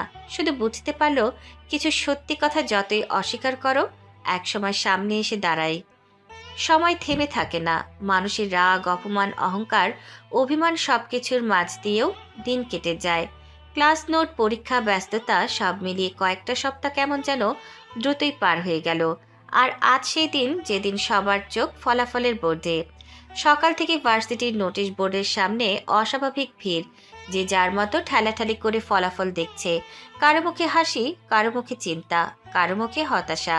চারপাশে উত্তেজনা, ফিসফাস, বিস্ময়, সব মিলিয়ে অদ্ভুত এক কোলাহল। আখিও দূর থেকে এসে দাঁড়ালো। আজ সে একা। আগের মতো চারপাশে মেহরিন আর সেই দলবল নেই। এখন সে নিজেই নিজেকে একটু গুটিয়ে নিয়েছে, মেলামেশা কমিয়ে দিয়েছে, কথাবার্তা কমিয়েছে। আগের মতো আর সবার সাথে মিশতে ইচ্ছে করে না, কারণ সে এখন বুঝতে শিখেছে সবাই পাশে থাকলে আপন হয় না। আখি ধীরে ধীরে ভিড় ঠেলে সামনে এগিয়ে গেল। চোখ ফলাফলের তালিকায় গিয়ে থামল। 1 সেকেন্ড, 2 সেকেন্ড, তারপর চোখ স্থির হয়ে গেল এক নামের ওপর। প্রথম নিলয় রহমান। আখির চোখ মুহূর্তে স্থির হয়ে গেল। সে আবার দেখল, ভুল না, সত্যি প্রথম নামটা নিলয়ের। নিলয় ফার্স্ট। চারপাশে তখন ফিসফাস শুরু হয়ে গেছে। এই খ্যাত ছেলেটা ফার্স্ট। অসম্ভব, ও কিভাবে? যে ছেলের নিজের ঠিকমতো কাপড় নাই, সে ফার্স্ট হয় কিভাবে? না না, কিছু একটা গড়বড় আছে। চারপাশে সন্দেহ, অবিশ্বাস, ব্যঙ্গ মিলে গুঞ্জন ছড়িয়ে পড়ল। যেন নিলয়ের ফার্স্ট হওয়াটা তাদের কাছে রেজাল্ট না, অপমান। কারণ তারা গরিব ছেলেকে মেনে নিতে পারে, করুণা করতে পারে, অপমান করতে পারে, কিন্তু তাকে সবার উপরে দেখতে পারে না। আখি চুপচাপ দাঁড়িয়ে সবার কথা শুনছিল। আজ অদ্ভুতভাবে সে কিছু বলল না, বরং প্রথমবার সে নিজেই মনে মনে থেমে গেল। আসলেই তো, এত সাধারণ একটা ছেলে কিভাবে ফার্স্ট হয়? তার চোখ আবার নিলয়ের নামের উপর গেল। ওর তো ঠিকমতো খাওয়ার টাকাও থাকে না, ক্যান্টিনে বসে সাধ্যের মধ্যে খায়, একই শার্ট পরে আসে, কাউকে কিছু বলে না, টিউশন করে বলেও শোনা যায় না। তাহলে এত ভালো রেজাল্ট করে কিভাবে? প্রশ্নগুলো এবার আগের মতো বিরক্তি তৈরি করলো না, বরং কৌতূহল তৈরি করলো। আর সেই কৌতূহলের ভেতর খুব শুকনো, খুব অচেনা একটা অনুভূতি নরম হয়ে উঠল। ভালো লাগা, খুব সামান্য, খুব অল্প, কিন্তু ছিল। আখি চুপচাপ নিলয়ের নামের দিকে তাকিয়ে রইল। চারপাশে সবাই কথা বলছে, ব্যঙ্গ করছে, অবাক হচ্ছে, কিন্তু সে প্রথমবার তাদের কারো কথায় সায় দিল না, বরং তার মাথায় শুধু একটাই কথা ঘুরল, যে ছেলেটাকে সবাই ছোটলোক ভাবে সে সবার চেয়ে বড় হয়ে দাঁড়িয়ে আছে। আর অদ্ভুতভাবে এই সত্যিটা আখির ভেতরে একটা নরম জায়গায় গিয়ে লাগলো। সে আজ প্রথমবার নিলয়কে দেখে ছোট লোক ভাবল না, সে ভাবল ছেলেটা আসলে কে। রেজাল্টের পর ক্যাম্পাসে নিলয়কে নিয়ে গুঞ্জন যেন থামছেই না। যে ছেলেটাকে সবাই এতদিন শুধু পুরনো সার, চুপচাপ স্বভাব আর সাধারণ জীবন নিয়ে বিচার করেছে, সেই ছেলেটাই আজ পুরো ডিপার্টমেন্টে প্রথম। কেউ মানতে চাইছে না, কেউ অবাক, কেউ অস্বস্তিতে। আর এই সব কিছুর মাঝখানে নিলয়, সে আগের মতোই স্বাভাবিক, একই শার্ট, একই ব্যাগ, একই শান্ত মুখ, যেন কিছুই বদলায়নি। ক্লান্ত শেষ করে করিডোর দিয়ে হাঁটছিল নিলয় আর সাজিদ কয়েকদিন গ্রামে গিয়ে আজই ফিরেছে। ফিরে সে রেজাল্ট, ক্যাম্পাস, মানুষ সবকিছু একসাথে দেখে মজা পাচ্ছে, কিন্তু তার সবচেয়ে বেশি আগ্রহ হয় অন্য জায়গায়। আখি, সাজিদ কোনোই দিয়ে নিলয়কে হালকা ধাক্কা মেরে বলল, নিলয় আখিকে দেখেছিস? রোজই তো দেখি। আরে ওইভাবে না, ভালো করে দেখেছিস? কি দেখব? অনেক পরিবর্তন হয়েছে। মানুষ মাত্রই পরিবর্তন। না না, এইটা ওই রকম পরিবর্তন না, একটু অন্যরকম। আবার কি নতুন গবেষণা করলি? আগের মতো আর তোকে দেখলে রাগে না, চিৎকার করে না, ঝাড়ে না, বরং কেমন জানি লুকিয়ে লুকিয়ে দেখে।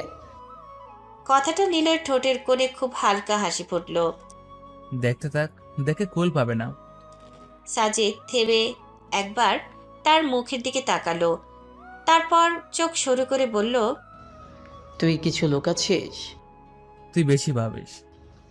রহস্য করবে না, সোজা বল, ওনাকে তোর কেমন লাগে? কেমন আবার? ভালো। আরে শালা, এই ভালো না, ওই ভালো। ওই ভালো আবার কোনটা? ওই যে বুক ধক ধক করা ভালো, দেখলে মেজাজ গরম হয়, আবার ভালো লাগে। সামনে এলে বিরক্তি লাগে, দূরে গেলে খুঁজতে ইচ্ছে করে, ওই ভালো। দূর শালা। সত্যি বল, অন্যরকম ফিলিংস আসে নাকি? নিলয় এবার কয়েক সেকেন্ড চুপ রইল, মুখ আগের মতোই হালকা হাসি, কিন্তু চোখে এক সেকেন্ডের জন্য অন্যরকম একটা স্থিরতা এলো। তারপর খুব স্বাভাবিক ভঙ্গিতে বলল, জানি না। ওহ, মানে কিছু তো আছেই। বেশি পারবি না। আমার মনে হচ্ছে ও তোকে পছন্দ করতে শুরু করেছে। নিলয় এবার সরাসরি হেসে ফেলল। সেই হাসিতে মজা ছিল, অবিশ্বাস ছিল, আর অদ্ভুত এক নীরব ব্যঙ্গও ছিল। আমার মতো গরিব ক্ষেতকে এই বড় লোকের বেশি পছন্দ করবে? করতেই পারে।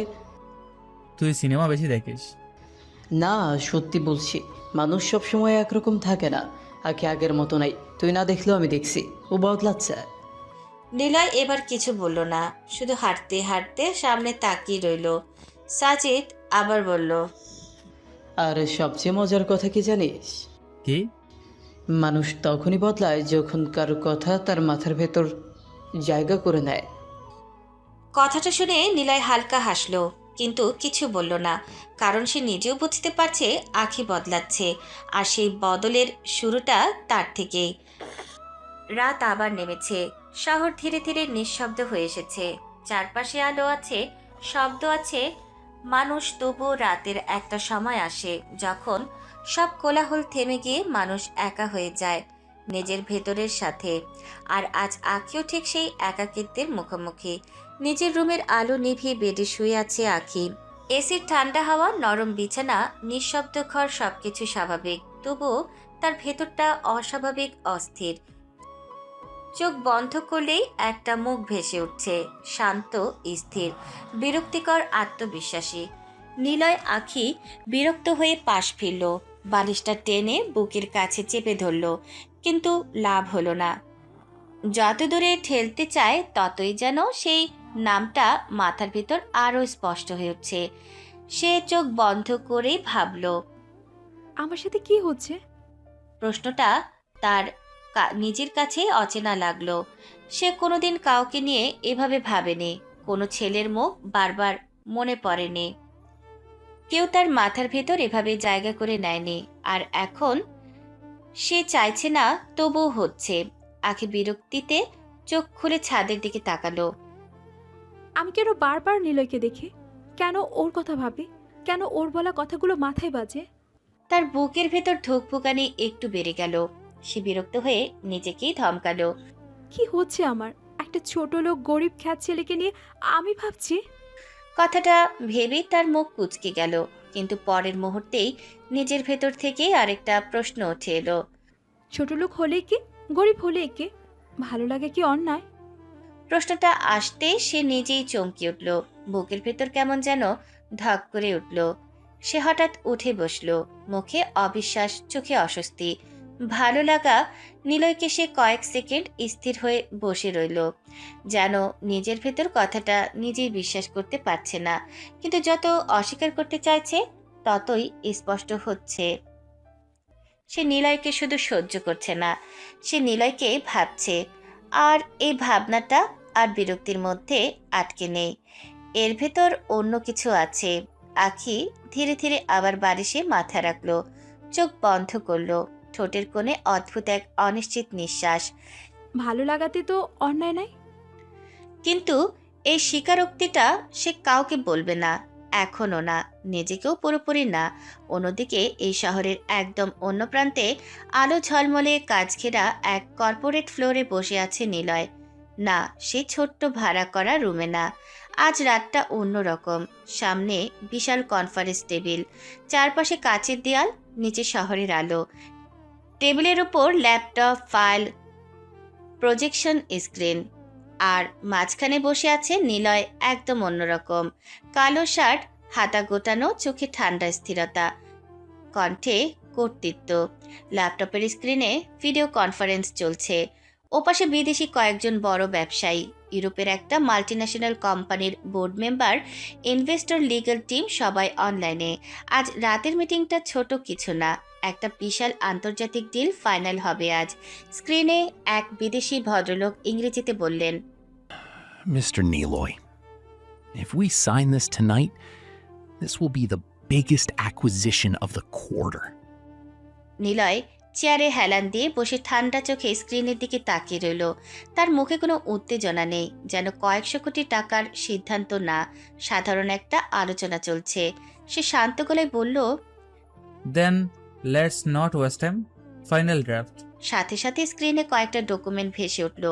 লিগ্যাল টিম কথা বলছে, নম্বর উঠছে, শেয়ার, শতাংশ, বিনিয়োগ, সবকিছু নিয়ে আলোচনা চলছে। কোটি কোটি টাকার হিসেব এদিক ওদিক হচ্ছে। আর নিলয়, সে শুধু শুনছে, কম বলছে, কিন্তু শেষ কথা তারই। তার একমাত্র সিদ্ধান্তে আজ কয়েকটা কোম্পানির ভবিষ্যৎ বদলে যাবে। যে ছেলেটাকে দিনে সবাই খ্যাত বলে ডাকে, রাতে সেই ছেলেই কয়েকশো কোটি টাকার সাম্রাজ্য চালায়। ভিডিও কলে সবাই কথা বলছে, আর নিলয় নিঃশব্দে ফাইল উল্টাতে উল্টাতে একবার জানালার বাইরে তাকালো। নিচে শহর, আলো, মানুষ, কোলাহল, আর কোথাও একটা মেয়ে এই মুহূর্তে তাকে ভাবছে। নীলের ঠোঁটের কোণে খুব হালকা একটা অদৃশ্য হাসি ফুটল।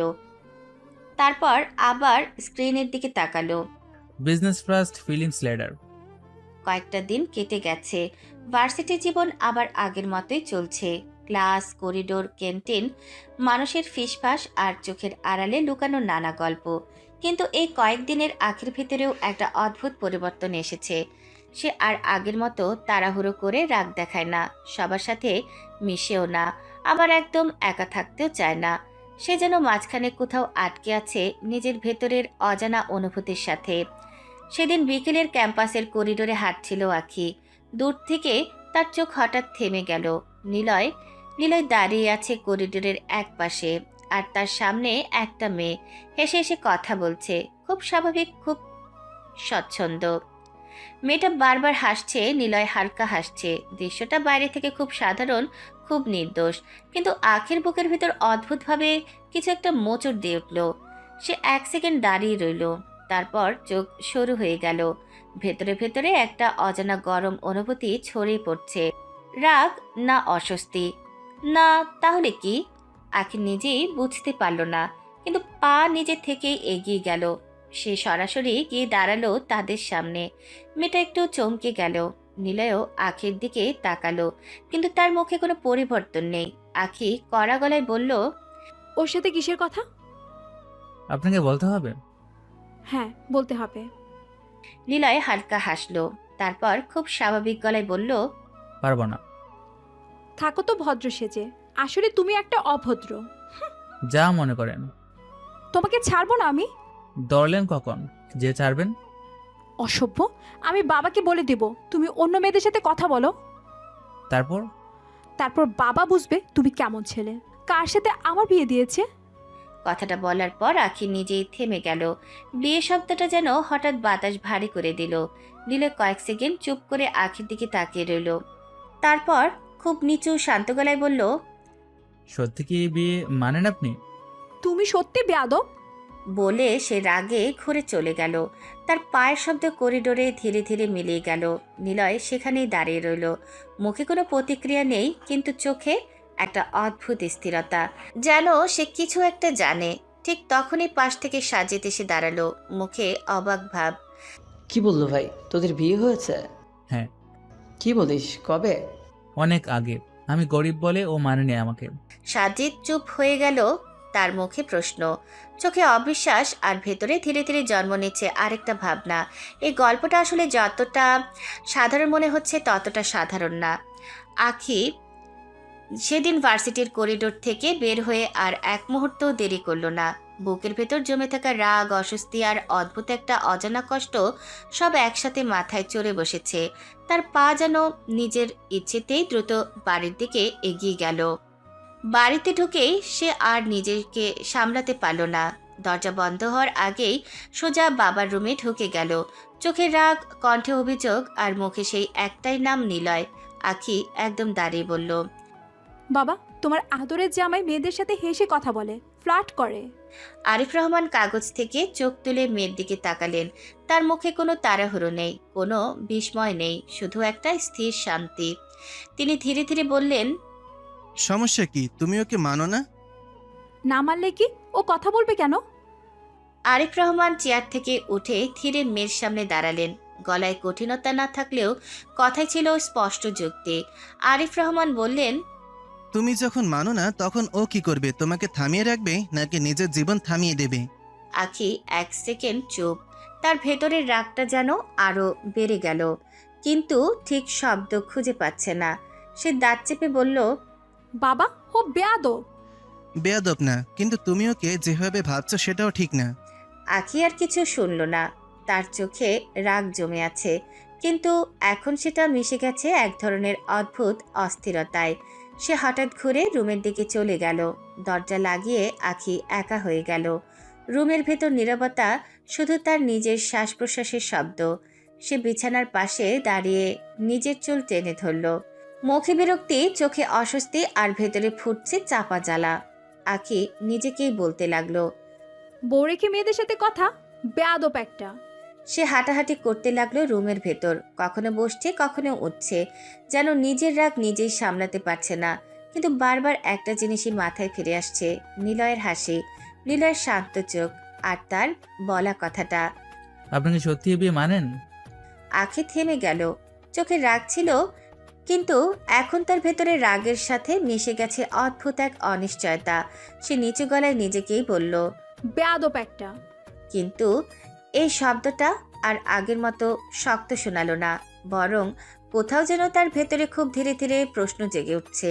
সে কি সত্যি শুধু বেয়াদব, নাকি তার ভেতরে এমন কিছু আছে যেটা আখি এখনো বুঝতে পারছে না? দিনের আলোতে নিলয়ের জীবন আর রাতের অন্ধকারে নিলয়ের বাস্তবতা, দুইটা একদম আলাদা জগৎ। দিনের বেলায় ভার্সিটির করিডোরে দাঁড়িয়ে সে আবার সেই আগের মতোই, সাধারণ শার্ট, শান্ত মুখ, আর চারপাশে মানুষের ফিসফাস। কেউ তাকে নিয়ে হাসছে, কেউ বলছে খ্যাত, কেউ বলছে গরিব ছেলে ফার্স্ট হয়েছে ভাগ্যের কারণে। কিন্তু নিলয়, সে চুপচাপ শুনে যায়, প্রতিক্রিয়া দেয় না, কারণ সে জানে মানুষের কথা বদলায় না, শুধু সময় বদলায়। আর রাতে নামলেই সেই একই ছেলেটা বদলে যায়। বিশাল অফিস রুম, কাচের দেয়াল, শহরের আলো নিচে ঝলমল করছে। ল্যাপটপের স্ক্রিনে একের পর এক ডাটা, চার্ট, কনফারেন্স কল, বড় বড় কোম্পানির সিও, বিদেশি ইনভেস্টর, কোটি কোটি টাকার ডিল, সবকিছু নিয়ন্ত্রণ করছে একটাই মানুষ, নিলয়। সে খুব শান্ত গলায় বলছে, কখনো একটু বেশি বলছে না, কিন্তু যেটুকু বলছে সেটাই ফাইনাল ডিসিশন। তার একটা কথায় দিল এগুচ্ছে, একটা কথায় থেমে যাচ্ছে। ওপাশের একজন বলল, Mr. Naloy, this deal will change the entire market. Then finalize it. Call শেষ, রুম আবার নিঃশব্দ। নিলয় চেয়ার হেলান দিয়ে জানালার বাইরে তাকিয়ে রইল। তার মুখে কোনো গর্ব নেই, কোনো উত্তেজনা নেই, শুধু একটা স্থির শূন্যতা। যেন সে দিনের আলোতে অপমান আর রাতের আলোতে ক্ষমতা দুটোই একইভাবে বহন করছে। অন্যদিকে আখি, সে ধীরে ধীরে বদলাতে শুরু করেছে।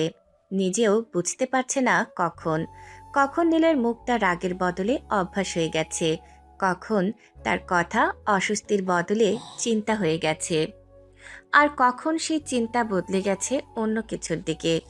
একদিন ভার্সিটির করিডোরে হঠাৎ করে আখি থেমে গেল। দূরে নিলয় দাঁড়িয়ে আছে, একাই হাতে বই, চুপচাপ। কেউ নেই তার পাশে। আখির বুকের ভেতর অদ্ভুত একটা টান লাগলো। সে নিজেই বুঝল না, কিন্তু পা এগিয়ে গেল ধীরে ধীরে। তার সামনে গিয়ে দাঁড়াতে নিলয় চোখ তুলল। নিলয় শান্ত গলায় বলল, বলুন। আখি একটু থামল। চারপাশে মানুষ যাচ্ছে, কিন্তু তাদের মধ্যে যেন একটা আলাদা জগৎ তৈরি হয়ে গেছে।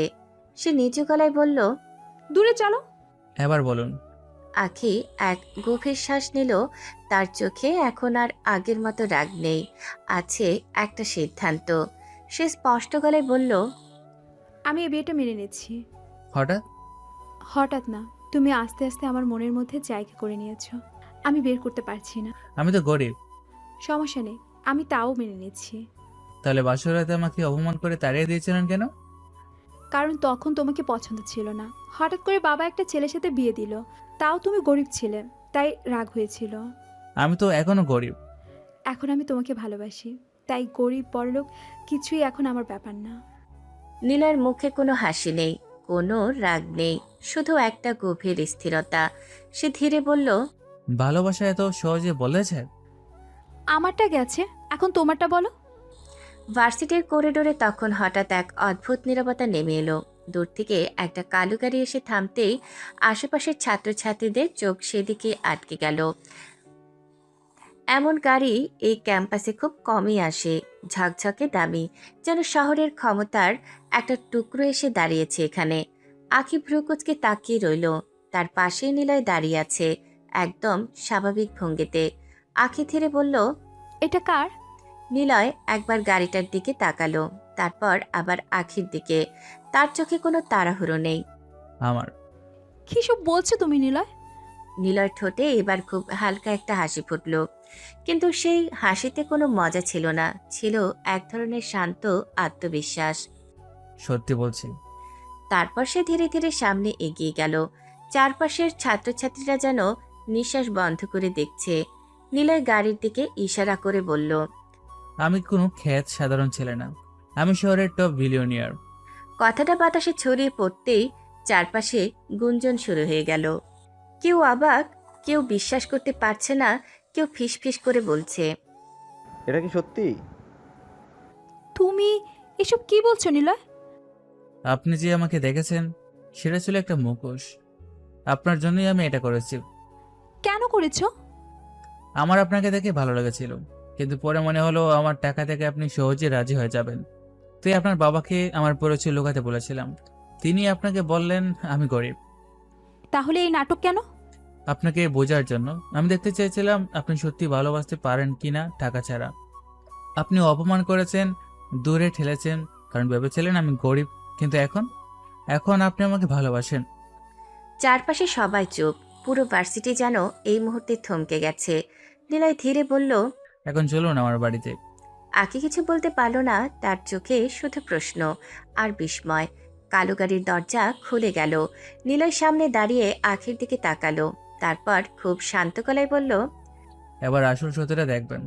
কালো গাড়িটা শহরের কোলাহল পেরিয়ে যখন বিশাল এক গেটের সামনে এসে থামল, আখি ধীরে ধীরে জানালার দিকে তাকালো। আর ঠিক তখনই তার চোখ যেন স্থির হয়ে গেল। বিশাল লোহার গেট, ভেতরে চোখ যতদূর যায় শুধু আলো আর আলো। বিশাল বাগান, ফোয়ারা, মার্বেল পাথরের রাস্তা, আর দূরে দাঁড়িয়ে থাকা এক বিশাল প্রাসাদের মতো বাড়ি। আখির বুকের ভেতর ধক করে উঠল। এটা এটা কার গাড়ি? আমার। আখি এক মুহূর্ত নিঃশ্বাস নিতে ভুলে গেল। তার চোখ বারবার চারপাশে ঘুরছে। এটা বাড়ি না, এটা যেন একটা সাম্রাজ্য।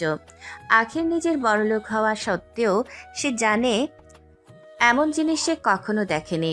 গাড়ি ধীরে ধীরে ভেতরে ঢুকলো। বিশাল ড্রাইভওয়ে পেরিয়ে শেষ পর্যন্ত এসে থামলো প্রাসাদের মতো বাড়ির সামনে।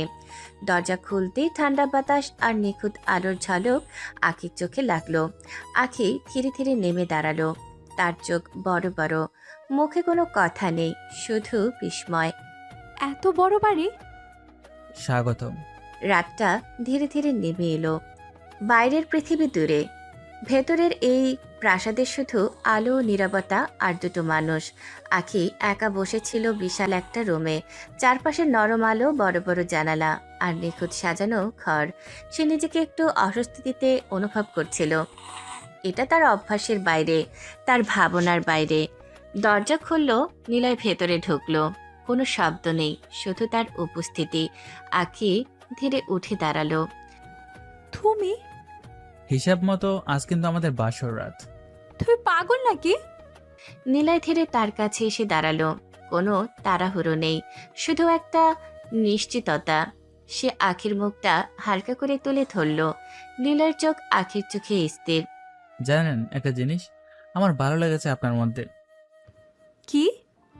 আপনি টাকা থেকে আমাকে চাননি। আমি তোমাকে দেখেই ভালোবেসেছি। কথাটা শুনে নিলয়ের চোখে খুব হালকা পরিবর্তন এলো, কিন্তু মুখে হাসি নেই, শুধু শান্ত স্বীকৃতি। সেজন্যই আজ আপনি এখানে, আমার অর্ধাঙ্গিনী হয়ে। পরের মুহূর্তে রুমে নীরবতা নেমে এলো, শুধু দুটো মানুষের শ্বাসের শব্দ। নীলয়ের হাত আখির চুলে হালকা ছুঁয়ে গেল, ধীরে আদরে, যেন ভয় না, বরং একটা দীর্ঘ অপেক্ষার পর পাওয়া শান্তি।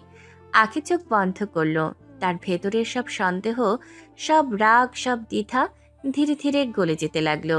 নিলয়ের উপস্থিতি এখন আর অচেনা না, এটা অভ্যাস হয়ে যাচ্ছে, ভালো লাগা হয়ে যাচ্ছে, নিজের হয়ে যাচ্ছে। রাত গভীর হতে থাকলো, আর সেই বিশাল প্রাসাদের ভেতর দুটি মানুষের গল্প শেষ হয়নি, বরং সেখান থেকে শুরু হলো।